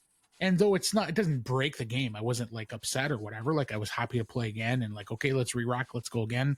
It's fine. But it is a little bit of a nitpick where I felt like it sometimes can end really abruptly. I don't know if you guys ever had that experience with the game. For me, it's actually on the list of things that I really love is that variable ending with the winter cards. And I think the reason for that is, as you said, to some extent, players control the pace of this game, right? How much we're picking up out of the clearing versus how much we're picking up out of the deck. And I think once that first winter card comes out, or the second winter card comes out particularly, it very much becomes for me a game of, all right, when I play on Board Game Arena, we play blind scoring. We turn off the scoring. We don't want to know exactly what we've got until we figure it out later. Yeah, I think that's the move. But it's okay, I think I've got the lead here. I want to draw from that deck as quickly as possible and end this game, or like hoping, as you said, that like people are putting down just one more card. I don't care what they are. I just want to pick them up because I'm not quite ready to play this thing that I've got here to play. And that tension to me is really delicious in the last third of the game or so. But I can also see why that would be like frustrating, because I've been in that position where I'm like, all I need is, one more yellow card and I'm going to play this and it's going to be this An killer epic move. turn, yeah. And then the game ends. So that can be a frustration for sure. But I find for this game, knowing that rhythm is coming, I find that really like intoxicating. I have to say that in this game, I also feel like the game is different at different player counts. The 2-player game, to me, is completely different than the 4-player game, just based on how much I'm going to get out. I can make things work in a 2-player game with a long-term strategy. In a 4-player game, I'm doing short-term strategies. I am pivoting much more frequently, and I'm just trying to find small incremental combos that I can make work. Whereas I can actually play in a 2-player game, I can be like, you know what, long term I'm going to want butterflies, so I'll set up for bug points. And although I won't have butterflies right now, I know there's stuff available down the line. In a 4-player game, if I don't take those 2 butterflies that I find immediately and play them as fast as possible, and then hopefully get 3 more down the road, I may not get 5 of them throughout the entire game. The game works that way, in a way that you have to take what you can get when you get it, because the game will end at 1/4 of what it would have been in a 2-player game. And yes, there are definitely cards that will speed things up. The raccoon is notorious for doing that, because the raccoon allows you to tuck the cards you don't want into your cave and then draw that same number back up. That could be 8 cards. You could play the raccoon and the 1 card cost, and then everything else in your hand goes in the cave, and you just now sped up the turn by 4 more turns, just disappeared. And there are a number of cards that do that for you in a cool way, and I think, yes, you definitely control the speed of the game. I know there are people who play this game, and I've seen this, where they don't draw from the deck unless they have to. So they're just constantly drawing off of the cards that people are playing as currency to play other cards as currency. And they just slowly, I've seen scores in the 700 in this game, because they took the time to play every single card they could possibly play as they played this game. Whereas my wife and I, we speed play this game because we don't want the other player to score a bunch of things. So we're drawing as much as possible and playing the things and tucking the things and doing stuff like that. We've had some high score games, and my wife has actually broken the matrix, I think, a little bit. She now averages about 450 points a game, and I'm closer to 350. But there are definitely games where we score 120 each. Right. Like, you can speed this game through, or you can stretch it out. And I think that is all in the player's control based on how they play the game. Yeah, I probably just haven't calibrated my own expectations of the arc of this game. Like, I've played this game 10 times, and so I've played by far the least of the two of you, and at varying player counts. So I probably haven't played any one player count more than 2 or 3 times. So that being said, if I play this, a handful more times, I probably have a better understanding of the arc of the game and when it ends and that sort of things. I still think it's worth mentioning the fact that this game can end very abruptly. And the reason I say that is because we live in a world, especially if you're a hobby board gamer, that a lot of us play a game a handful of times, and that's sort of it. Yeah. And then you might bring it out every once in a while. But to obsess and play a game over and over again to the point where you've played it 300 times like Andrew, I think that's probably fairly rare, because you look behind both. You don't have any games behind you, Andrew, but if you look behind both Joel and I, we both have a huge collection, like a wall full of games. And it's just impossible to play them all, but you want to, right? And you're constantly cult of the new, getting new things and wanting to play those things. So I think it is still worthy of talking about, because a person's first impression of a game. Oh God, yeah. And I think about this as a designer all the time, when you want to make sure that the person can have a really good experience the first time, because if they don't, then you're probably looking at a situation where they'll play it once or twice and then move on and won't play again.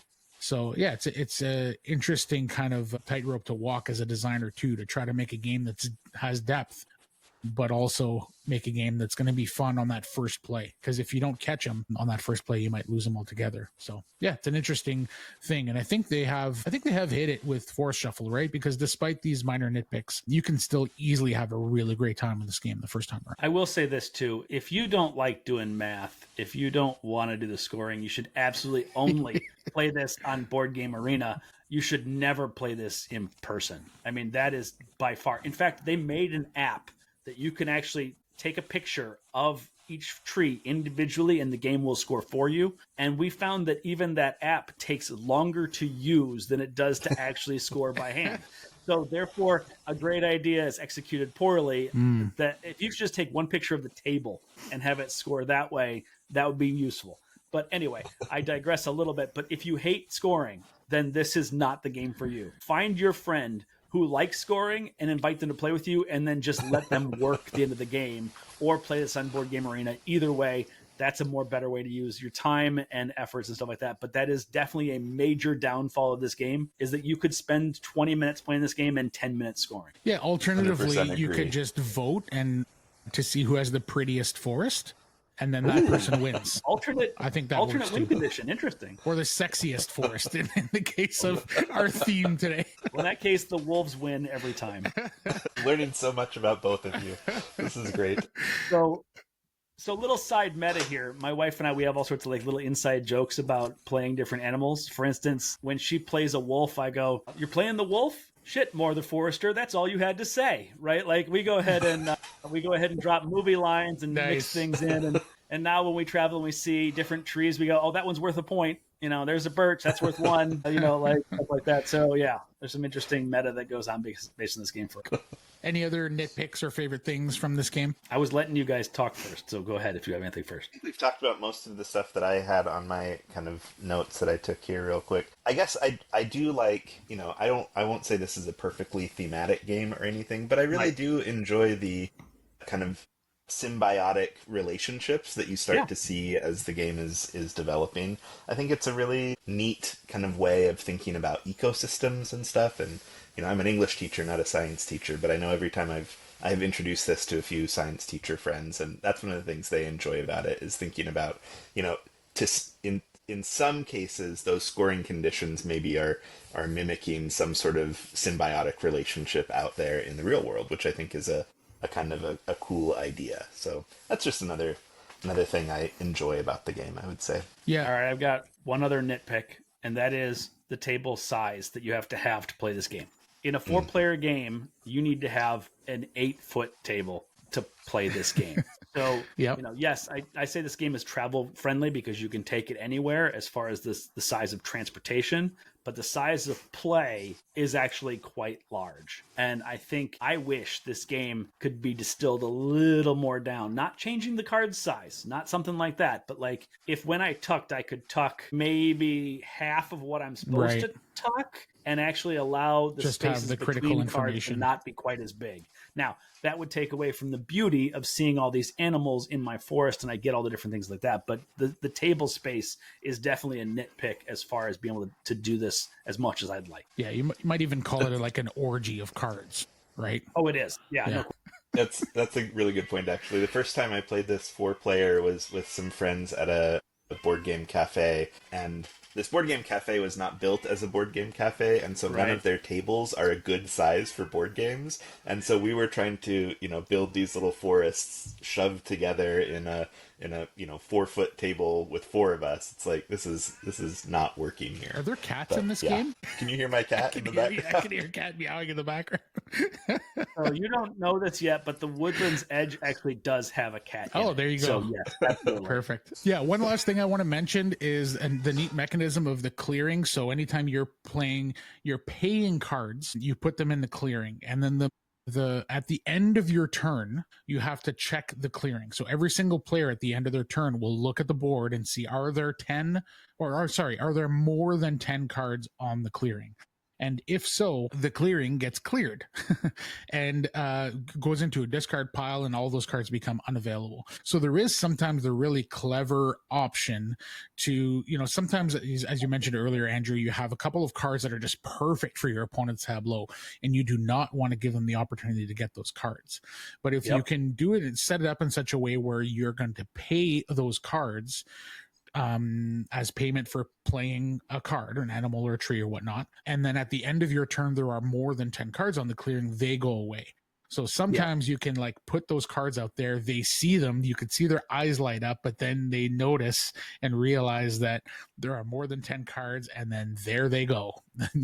And the option to pick those up are not available anymore. So I do really like that mechanism too of the game. I firmly believe that is 1/3 of the game, that you need to be thinking about that as you do this game. Yeah, it can be important for sure.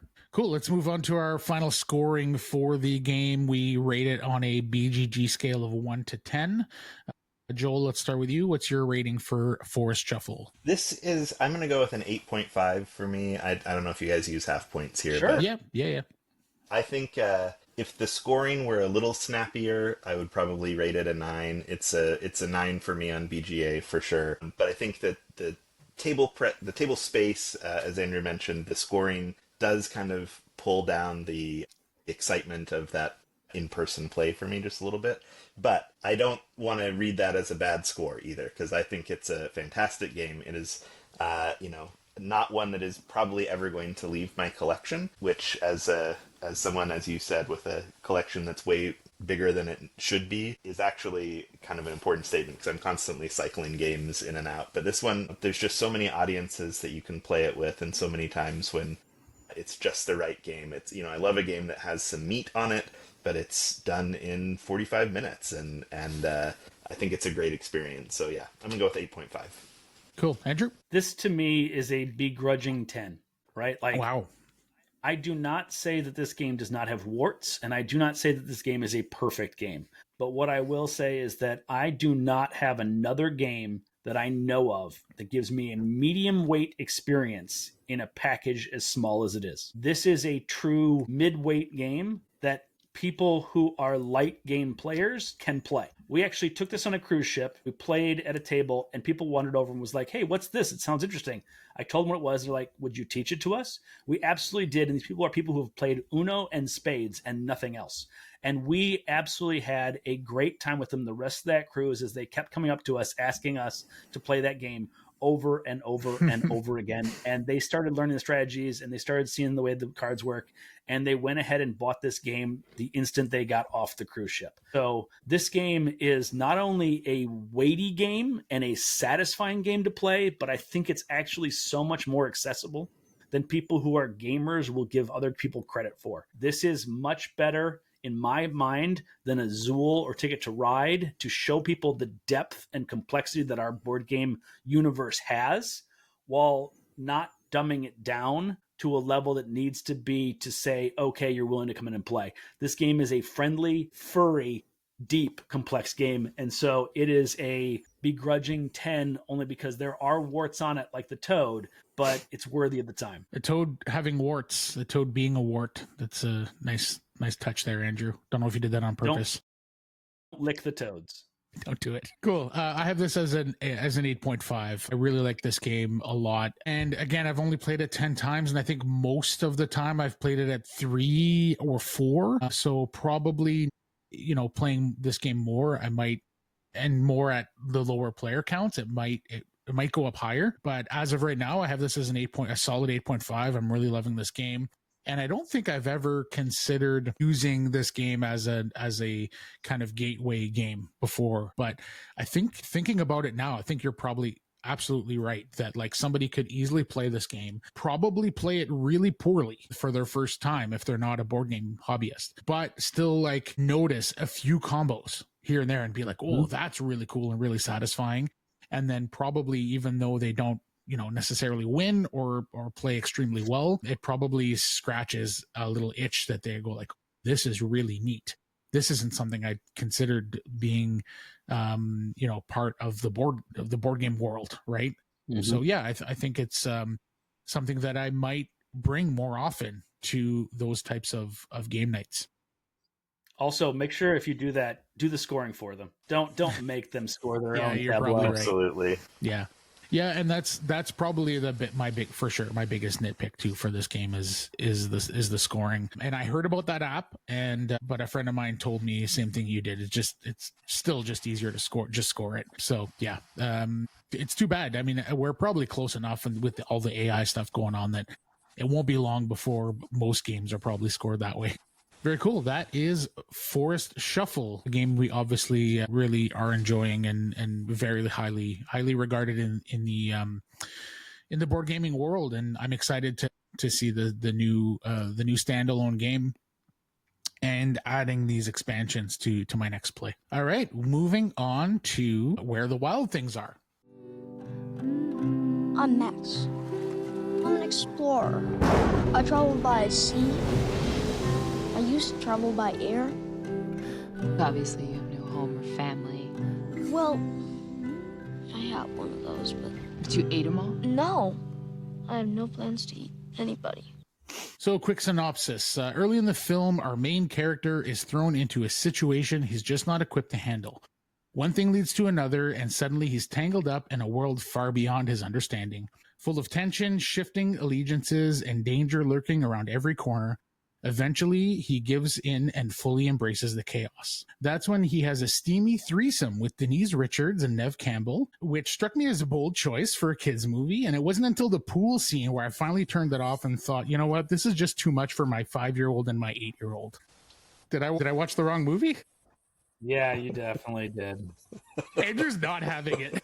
No, I mean, it's a good joke. It's a good joke. You know, you could throw a little Denise Richards in there, and I'll be happy. That's fine. But we were just talking about the sad lack of the erotic thrillers. That's right. true. Yeah, Films these Brought it right days. back. So. may as well throw it There you right go. into kids' movies too. All right, here's the actual synopsis.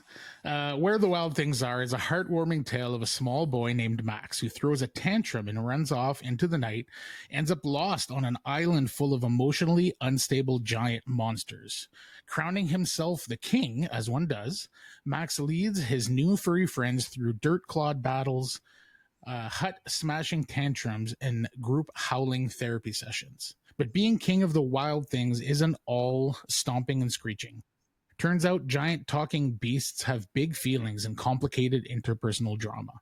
Max tries to fix everything with a combination of yelling, stick throwing, and questionable leadership skills, until he realizes that maybe being a kid with rules to follow isn't the worst thing in the world. In the end, he sails home, tired, slightly wiser, and probably still grounded. So Where the Wild Things Are was released in 2009, directed by Spike Jonze, which I thought was a really interesting choice. It stars Max Records, who's the little boy, Catherine Keener, and a ton of familiar voices, played by James Gandolfini, Catherine O'Hara, Forrest Whitaker, Chris Cooper, Paul Dano, and Mark Ruffalo. Mm-hmm. So, I mean, the plot for this movie is very simplistic. Basically, I said it all. Obviously, there's a lot more to glean here, and it's all about the relationships and the little moments in this movie. But like plot-wise, it's very simple. Like the kid throws a tantrum, goes on to this fantasy land, has a couple of adventures, comes home, and has a moment with his mother. And so there's not a whole lot to talk about on that side of things. But for me, the crux of this movie is twofold. For me, the movie is a lot about parenting, but even more so about the difficulties of being a child and living in a complicated family situation. And when I say a complicated family situation, all our family situations are complicated. You have, just using my family as an example, we have kind of the stereotypical, like, two kids, white picket fence, but like I have a 5-year-old who, being a 5-year-old is tough, like big emotions, doesn't know how to regulate their emotions yet. I have an 8-year-old who's fairly mature for his age, and we start to see a lot of even the preteen kind of issues that come with like those emotions, and they're kind of, the 8 to 10-year-old is kind of stuck in between of being a child and being fully reliant on your parents, but also trying to learn how to be more independent. And you start to see and understand what big kids are doing and why they're doing it. So it's just like all of these really complicated interpersonal relationships, even within a family, is not easy to navigate. And we all have moments, you know, and I'm not too familiar with your own family situations, the two of you, but we all have moments with our spouses, with our kids, with our parents, with our family, that where things blow up, and it's not always easy to manage. For me, I thought it was really like what this movie boils down to for myself is that when he's in this family world, or sorry, in the monster world, in this fantasy world, he's has all these relationships with these monsters. I actually haven't read the book, so the child book. I don't know if you guys have, but I imagine that this is all imagined in his head. Is the way that I read it. I think that's pretty clear. And all of the monsters are basically either acting like children because he's a child, and then in other moments acting the way that he would perceive adults to act as a 8 or 10-year-old. Mm-hmm.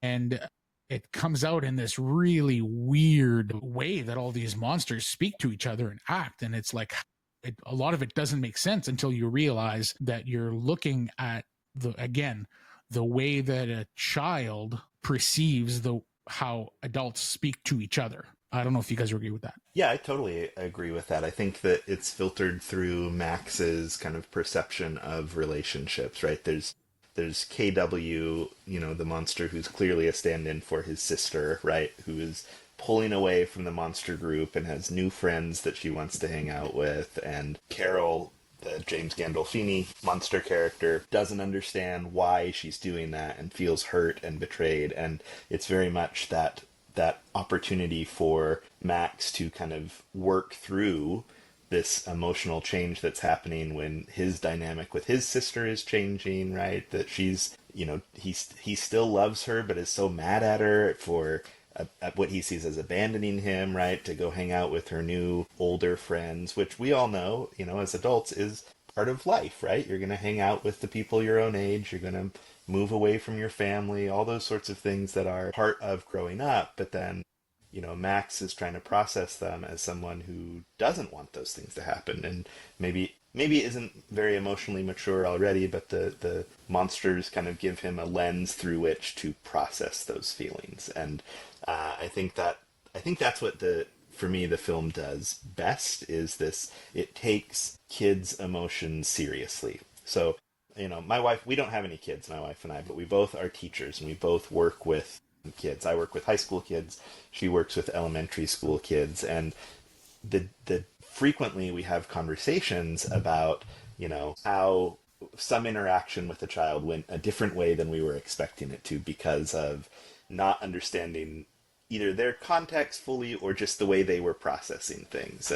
And you know, that idea of how does an 8, 10, 11-year-old process these kinds of feelings versus how a teenager might process those feelings versus how an adult might process those feelings.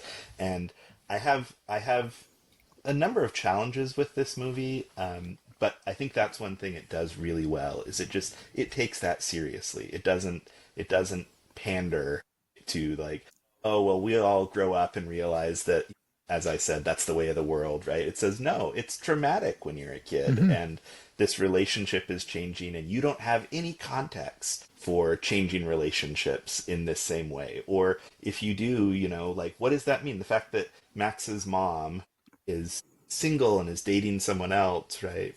With Mark Ruffalo's character, we don't know the backstory for why there's not a dad in the picture. Was he never there?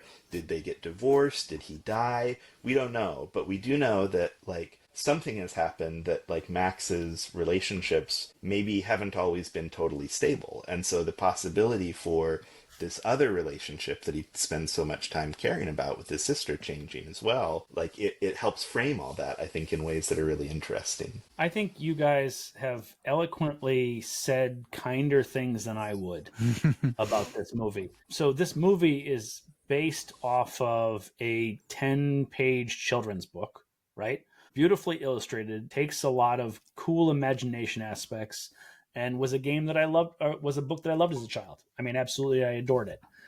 It made me feel seen in the anger and the craziness and the testosterone you don't know what to do with kind of situation.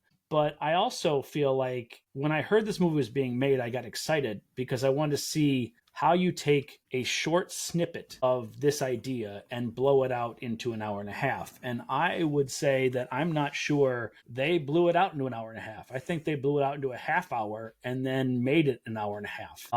And on top of that, one of the things I see as a problem in not only movie making, but also in the world is a lack of consequences. And if you portray this book without the consequences of actions, it makes it unbelievable. And for me, that was part of the issue, is that at no point in this movie did I feel like there were any serious consequences to anything. They destroy the homes. Okay, we'll just sleep outside. There's no consequence. Sleep in a pile, whatever. I come home and I get to eat chocolate cake. There's no consequence. I mean, yes, you would assume at some point there's a consequence, but this movie has none of them. And I'm not saying it needed them to make the movie more realistic. This is an id portrayed on the screen for the spectacle of it. This is the Macy's window dressing. Like, this is what the spectacle of it is. Spike Jonze made his living initially making music videos, right? So he had spectacular visuals paired with music and became famous based on doing that. And so this is essentially a gigantic music video without music. And I'm not saying it's a bad movie. What I'm saying is it's an incomplete vision of what a completed movie would be. This is the highlight reel. This is what do I want to spend my resources on? I want to make spectacular visuals. This movie is spectacular to watch, and yet hollow the entire time in the choice in dialogue, the choice in backstory, the choice in character development. The choices and all those things didn't matter, and so therefore I won't spend time in it. And I have a very hard time judging this movie, and even watching it a second time made all those things I wanted in the movie not there, even more stark in contrast. I don't want to ramble too far. I'll let you guys jump back in. But what do you think about what I just said? I do not have children, but I have lots of nieces and nephews, and we understand the big feelings that come with those things, and we navigate those things well. And I realize it's not the same as having your own. I get that. But we don't. There's no shortage of time spent around children in our lives that we can't understand parenting. It's just we don't have our own. Yeah, fair enough. Yeah, that might be where the movie kind of elevates a tiny bit for me, is like I'm in the middle of exactly what is happening in this movie, right? Like I have a 5-year-old who's 6 soon and an 8-year-old who's 9 soon. So I have exactly what's being portrayed in this movie in terms of the kids. And one is 3 years older than the other. And so Charlie, our oldest, wants to do things and go play with his friends. And there's often scenarios where Remy, my youngest, can't go, right? Like Charlie will jump on his bike and sometimes go down the street and meet up with friends or that sort of thing, right? Or go to, a neighbor's house where we can't send Remy because like Remy is small and needs more supervision. So yeah, I'm just like right in the middle of exactly what's going on in this movie, and maybe that's why I appreciated it or understood it. Not understood it, that's not the right word, but it just hit me a little bit more to my core than it might otherwise. Not to say that there's not a ton of flaws here, because I agree with everything that you've said, Andrew. I'm on the same page. But the moments, and there's very few of them, but the moments where things get tied together and you see the and honestly, it might just be the one moment at the end of the movie where Catherine Keener sits down and gives him this look, and they just look at each other and don't say a word. You like that look that she gives him, that motherly look. I'm just like, that is exactly what I feel and my wife feels a lot of times, where it's like it's tough because you want to be angry at your kids, and often you are angry at your kids because they're having big emotional moments and things happen and they get upset and they don't know how to regulate their own emotions yet, so they blow up. And then because they blow up, sometimes you do your best not to, and often you don't, but sometimes you do. Sometimes you blow up too and you get upset. And then there's always this moment where, and this might be the difference maker and why I really love this movie and why maybe others don't, but there's always a moment where the emotions have calmed down, where 10, 15 minutes later, or we're the next morning, and we sit down together and we discuss the emotions, we discuss what happened. And that's the time where you're like, hey, you know what? I'm here. We're here and we're going through this together, and it's going to be okay, you know?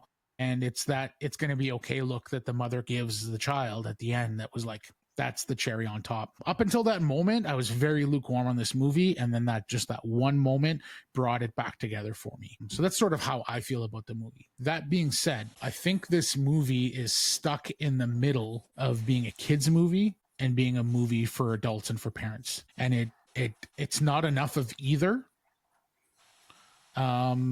to really land anywhere that makes a ton of sense for most people, in my opinion. I couldn't agree with you more on that. In fact, I would say that if you showed this to a child without context, it would terrify them. Yeah, well, more to that story, and to expand on that, I watched this movie with my family, with my 5-year-old and my 8-year-old and my wife. It was a rainy Saturday, and we had a day to be a family together. And so we went to like an indoor adventure park for the day. We went for dinner, and then we came home, and I had this idea to have this like family movie night. So we literally, and I pitched this to my kids and they were so excited, but I said, like, let's go and get your mattress from your bedroom and drag it into the living room or into our rec room downstairs where we have our big screen TV and that. And I said, let's go and grab your brother's mattress and we'll drag that into the bedroom. And everybody grabs all their blankets and all their pillows and all their stuffies and their teddies and their comfort stuff. And we made popcorn and we all laid down and watched this movie together. So it's a little bit weird because we end up watching this movie that like the kids were not super into. It was like a good idea that maybe we chose the wrong movie for, which is what I'm getting to here, is that like my 5-year-old did not vibe with this movie at all. And he ended up, going to get toys and running around and did his own thing. Charlie, our oldest kid, was still very interested and sat and watched the whole movie and enjoyed it. But when I asked him if he liked it at the end, he said, yeah, I liked it. And he said, maybe 5.5 out of 10, which is interesting because like I never prompted him once in my life for like a score. We don't talk about scores or anything like that, even though like it's a big part of what I do. But he unprompted said, yeah, 5.5 out of 10. I liked it, but not that much, which made total sense to me because in that moment I expected him to like it more. Because he laughed at some of the like the big piles, and he laughed at the Claude fight, and he laughed at a few moments, but overall, I think it was like in general, especially like you're in that fantasy world, and I expected it to be way more fun for kids. And there were moments, but most of it is them having these interpersonal relationships and conversations that don't appeal to a kid. And that stuff appealed to me and my wife, but then it was immediately followed up by all this silly stuff that like didn't really amount to much. So yeah, all that to say, I think it doesn't, like a good kids movie will often wrap things up in a bow and say the themes out loud. And a good kids movie would have Catherine Keener, I would keep wanting to call her Kathleen, Catherine Keener and Max at the end discuss their emotions and say it's okay to have big emotions. And these are the conversations I have with my kids. It's okay to have big emotions. It's okay to feel whatever you have to feel.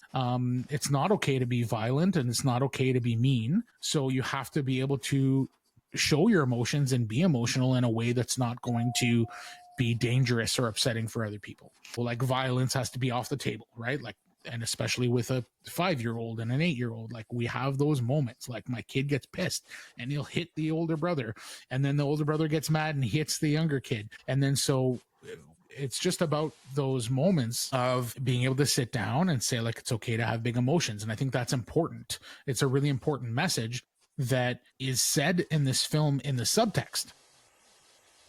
Mm-hmm. So that makes it better for adults. It's not said in the text, which makes it completely unappealing for kids, right?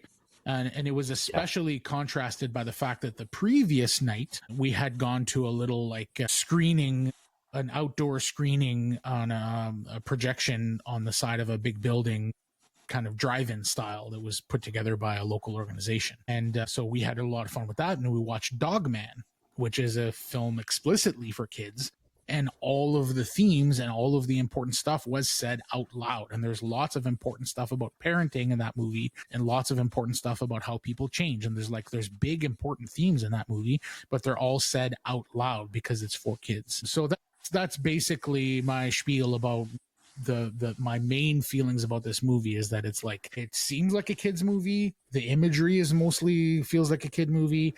There's like all these big moments and Claude fights and building the fort or the castle or whatever it's called, and all this stuff, and the way that the monsters look and all that is like all really cool kids, perfect for like 8 to 10-year-olds. But then none of the themes are said out loud, and none of the I'm 100% sure that if I asked Charlie, like, what are the themes there? What do you think was the important thing to extract from that movie? He would probably have nothing to say. So yeah, that's kind of where I land on this movie, is that it's kind of isn't great for kids, isn't great for adults. It kind of is a weird mix that doesn't end up working. Well, having taught it in a film adaptation class before, it was the first book and film that I taught, because I was like, oh, I can read this book to them and we'll watch the film. It also doesn't work very well for teenagers, so just to add it to the list of people who didn't quite vibe with it. I think you said it right, and I think Andrew earlier when he said, the running time is too long for what it is. I think that's 100% correct. I think Spike Jonze is the wrong director for this material. I love Spike Jonze. I think Adaptation is a brilliant movie, but I would much rather have seen this handled by someone like, maybe it's cliche, but like Steven Spielberg, who also knows how to take kids seriously, but also knows how to bring kids into that world rather than just kind of be so focused on the kind of fun visuals. And I do think the visuals are fun. I think the puppetry and CGI work for the monsters is fantastic. Yeah. And they feel like they feel like characters in ways that I didn't expect the first time I saw it. Those were not the actors I would have chosen for voices when I was thinking of Where the Wild Things Are, but they make it work in really kind of fun and effective ways. But the film as a whole, I think, falls short for me. I think it just doesn't hold together well enough for that runtime to be engaging the entire time. There is some good stuff. There's some really great moments that are led into. I love the scene of the science teacher teaching the kids about the death of the sun. I think that's a great moment for like confronting reality as a kid, right? And later when he tries to tell that to the creatures, like that processing of things the way kids do is great. I love in the dirt clod fight when he's yelling at them to come out and they're like, no, and he says, why not? And they say, well, when we said you were going to hit us with the dirt clod, you didn't say anything. And there's a long pause, and he says, boy, they sure have us figured out.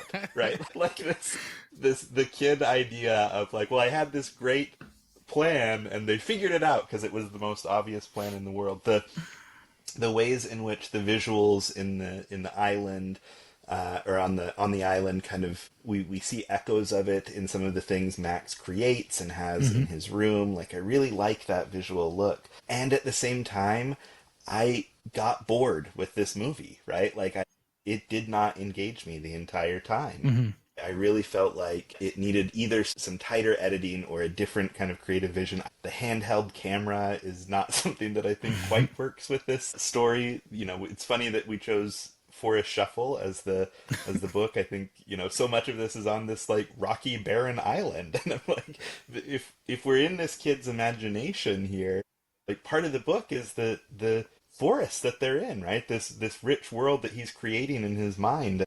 I don't know, that none of that quite hangs together for me. I want to like this movie more than I like this movie, and that's a little disappointing for me. I would say that the island has a forest, right? Like, on top of that, they use the trees themselves to create the fort they're going to make. And on top of that, I think one of the best parts of this movie is when he sees Carol's sculpture. He sees his view of the entire place they live in, and and all the different pieces and parts based on that. And he's created this world in and of itself as a model of actual beings and little cray versions of themselves, right? I think that is also this whole thing about dealing with creation that nobody else can see.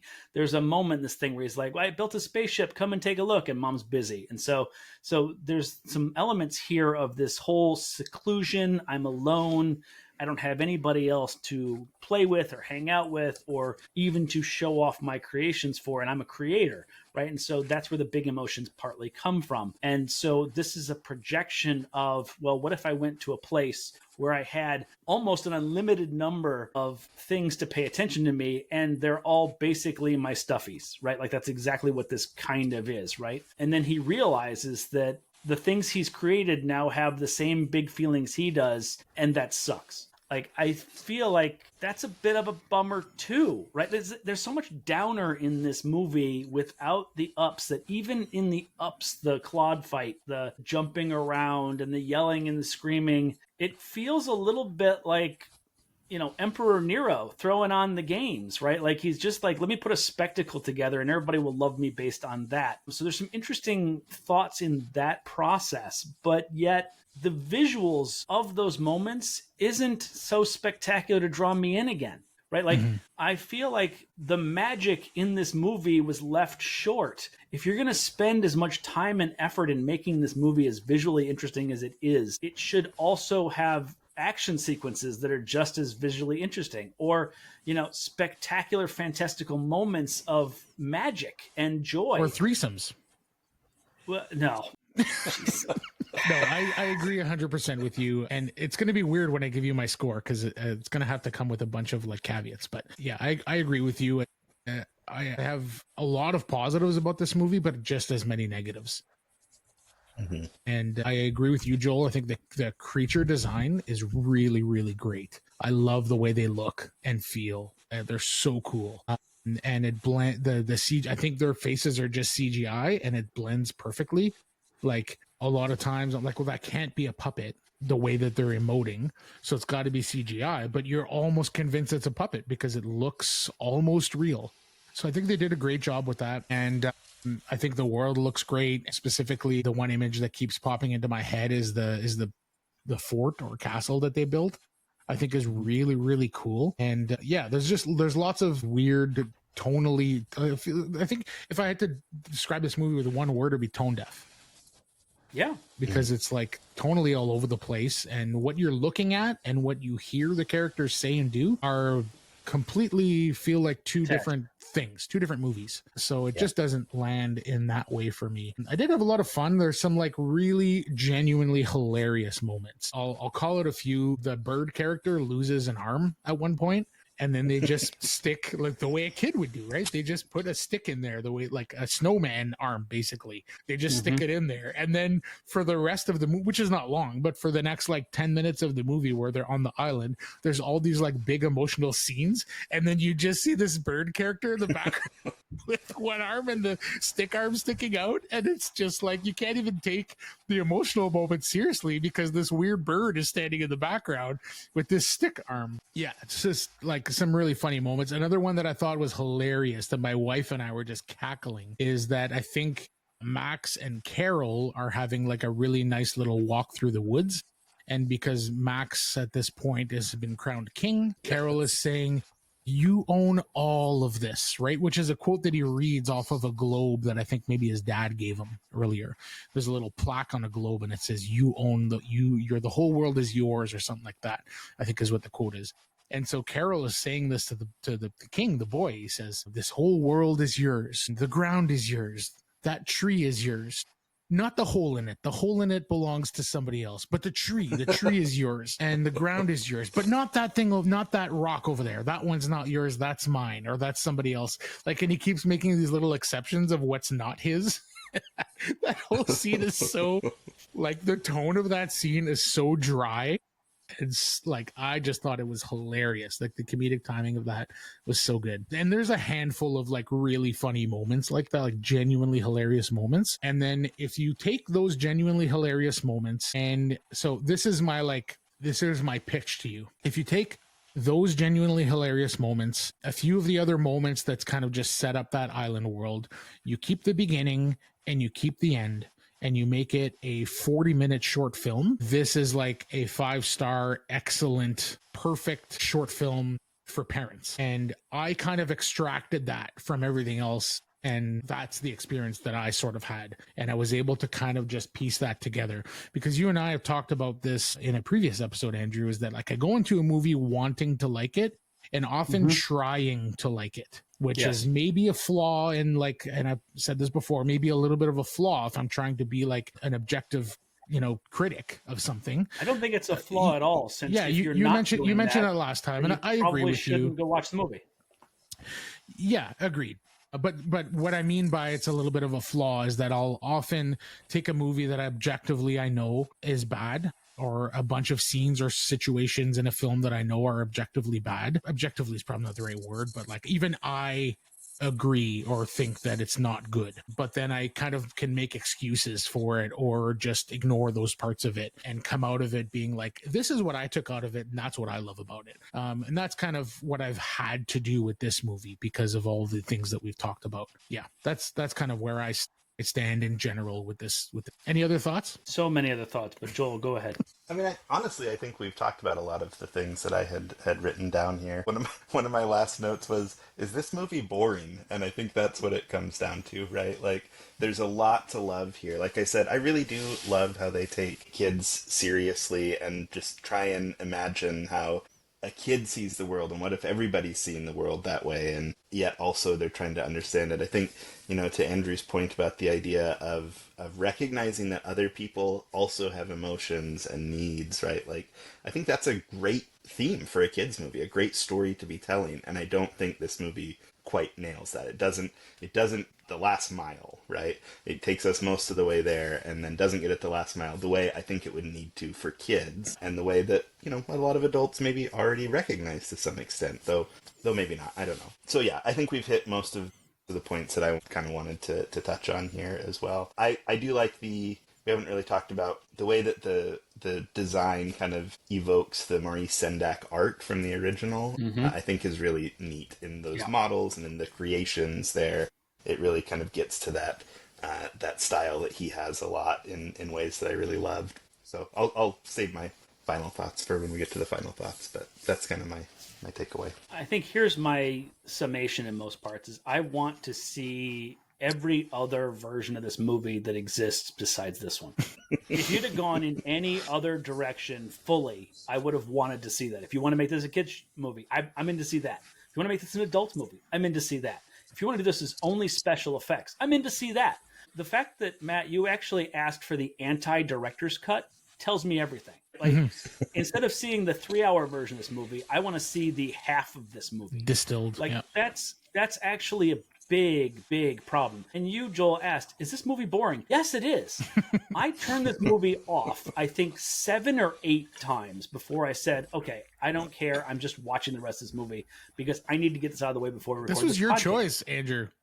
I know it was because I had positive feelings about this movie previously, right? Like, but watching it again in the context of what I now know exists in the world as far as movies go, like I think we reviewed this when I was reviewing movies back when we were talking about wine and movies and pairing them together. And I was in the Wild West of podcasts, and like, it was my kind of falling into the world of film review. And really, I think at that time I was a cinematographer first above everything else. And so that meant more to me than anything else. And so watching this movie, it's full of really great cinematography. But if you dissect this movie outside of that bubble, it falls apart really quickly. And I respect what Spike Jonze did in a lot of things. I think Adaptation is a spectacular film.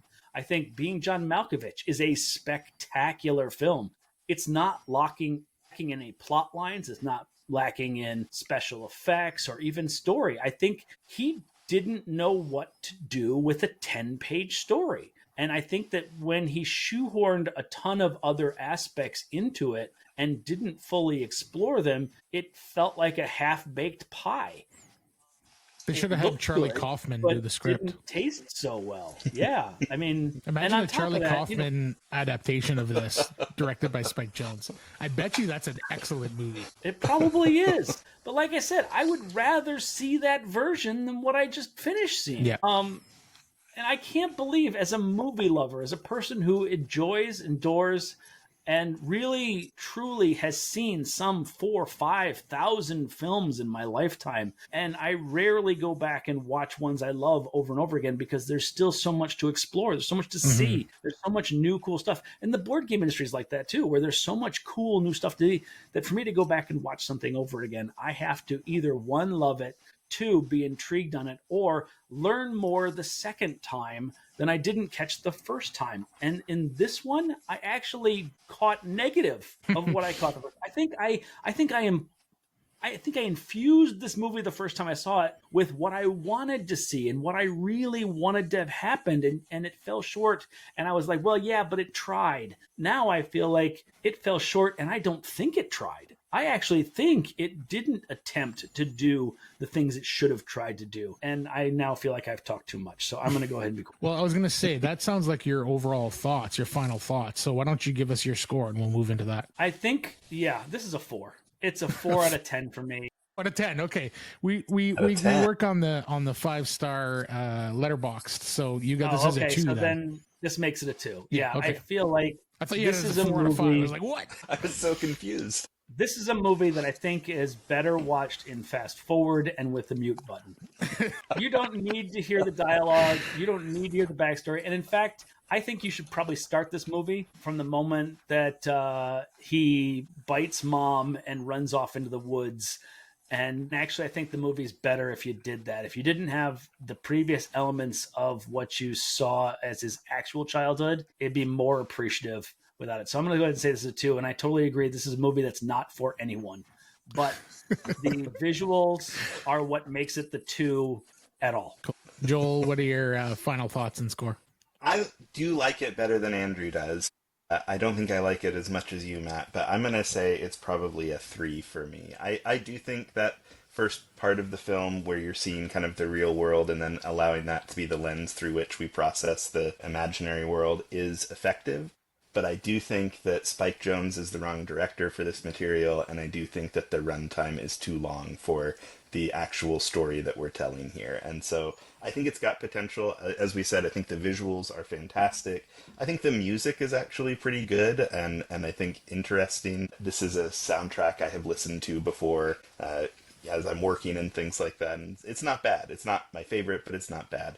But I think in a world in which we've got, Paddington and the Goonies and those sorts of things that can appeal to kids and appeal to adults and say something about childhood in ways that can connect with people across a lot of different audiences. This one doesn't reach those levels at all, and it doesn't fully accomplish what I think it's trying to accomplish. So it's a 3 for me. I'm not gonna punch someone if they say, hey, I want to watch this together, can we sit down and watch it? But it's also probably not going to be a movie I'm recommending or a movie that I teach anymore in classes. It's okay to have emotions, Joel, but no violence, okay? No punching. Yeah, I'm even a little bit higher than you, Joel. And as I said earlier, this is going to come with a lot of caveats. So typically when I finish watching a movie and I'll think about it for a little bit. And in this case, I discussed it with my wife really quickly, as we were kind of getting ready for bed. And, and then I went on Letterboxd, and that's typically what I do is I'll either have a quick conversation with whoever I watched it. I think about it for a tiny little bit of time. And then I put my quick emotional reaction to the film down as a score. Right. And I put it as a 4 not because I was loving the film throughout, because I was very lukewarm on it until that last look by Catherine Keener. And that moment with the kid hit home really hard for me and for my wife. I looked over at that moment because, it hit me, and my wife had a tear, so she obviously it hit her as well. And I think it's because we're going through exactly that. So to be seen kind of thing, I think is important in a movie. And we felt like, okay, this is what we're going through right now. And I think that look on her face and the look on the kid's face of, you know, shame on the kid's face, but also knowing that he's safe and it's okay to feel emotions, and the look on her face to say like, I'm sorry that I blew up on you, and it's okay that you're feeling emotions, but you know, and that conversation that, you know, is happening in their minds that they're not saying out loud, that if it was a kid's movie should be said out loud, and if it's an adult movie doesn't need to be said out loud. This is neither, so what even happens there? So anyways, that look and that moment at the end kind of pulled it together, and kind of like, so that's why I had it as a 4 in the moment. If I had to rescore it now after thinking about it further and discussing it with you guys and having sat with it for 4 or 5 days now since I watched it, it would probably be fairly lower. I'd probably be closer to a 3, 2.5 to a 3. But I think I'm going to keep it as a 4, and I'm just going to leave it there because of everything that we just talked about. And having said that, it's a 4 that I wouldn't recommend to just about anybody. I'm not sure I would recommend it to anybody who's not a cinephile, so that they could like sit through this and appreciate the artistry of it and the design of it and all that stuff, and have to be a parent of a kid who's exactly that age. So if you're not those two things, I don't think I would recommend this to you. And even if you are, I would recommend it, but with those caveats, and like be prepared for like, I would give them the warnings, you know. So anyways, that's kind of where I sit on this. Any reactions to that or final thoughts? Just watch Being John Malkovich or Adaptation instead. That's what I'm going to say. I definitely agree. Adaptation is the superior Spike Jonze film of those for me. But I think a good Catherine Keener performance elevating a movie is nothing to feel bad about. She's great. Yeah. So yeah. Super small role, but I think she brought a lot to it. Like based on the screen time and lines, she kind of what's the word I'm looking for? She can outperformed her actual like presence, I guess. Yeah. Cool. So that is where the wild things are. And yeah, thanks for doing this, guys. Thanks, Joel, for joining us. I really appreciate you doing this, and maybe we'll have you on the podcast again if you're interested. Yeah, it was great. I would love to. I always enjoy talking movies and talking board games. Can I do a little plug for my channel? Yeah, please. Actually, I meant to do that at the top. So great, thank you. Yeah, I run an Instagram channel primarily called The Diced Onion. I'm also on TikTok, which is actually, I find a lot more fun to do, but I have a much smaller audience there. Reviewing board games, giving kind of my 2 cents on everything, and also trying to just be a little bit entertaining and things as well. So anybody who has found my opinions or finds my opinions interesting, I guess, in this show, love to have you follow me. That's a terrible plug, but that's what I'm going to go for. That works. What's the story behind the Diced Onion? I was cooking one day and I was thinking of like names for a channel and things, and I was like, oh, that's kind of funny. I'm not that good of a cook, but you know, I do enjoy cooking and stuff, and so just they came together. I had the vision for the logo. Okay. Kind of came into my head of dicing an onion and the diced pieces turning into dice. Cool. Nice. Cool. Well, thanks, guys. Folks, if you're enjoying the podcast, take a few minutes to rate, review, and subscribe on whatever platform you're listening on. You can follow us on Instagram at Dice Camera Action Pod. And if you have any feedback, comments, or would like to suggest a movie game pairing for the future episodes, please email us at dicecameraactionpod@gmail.com. I always put our link tree in all of our content, so if you click on that, it'll give you all the links to all of our stuff. So thanks for listening, and we'll catch you next time on Dice Camera Action.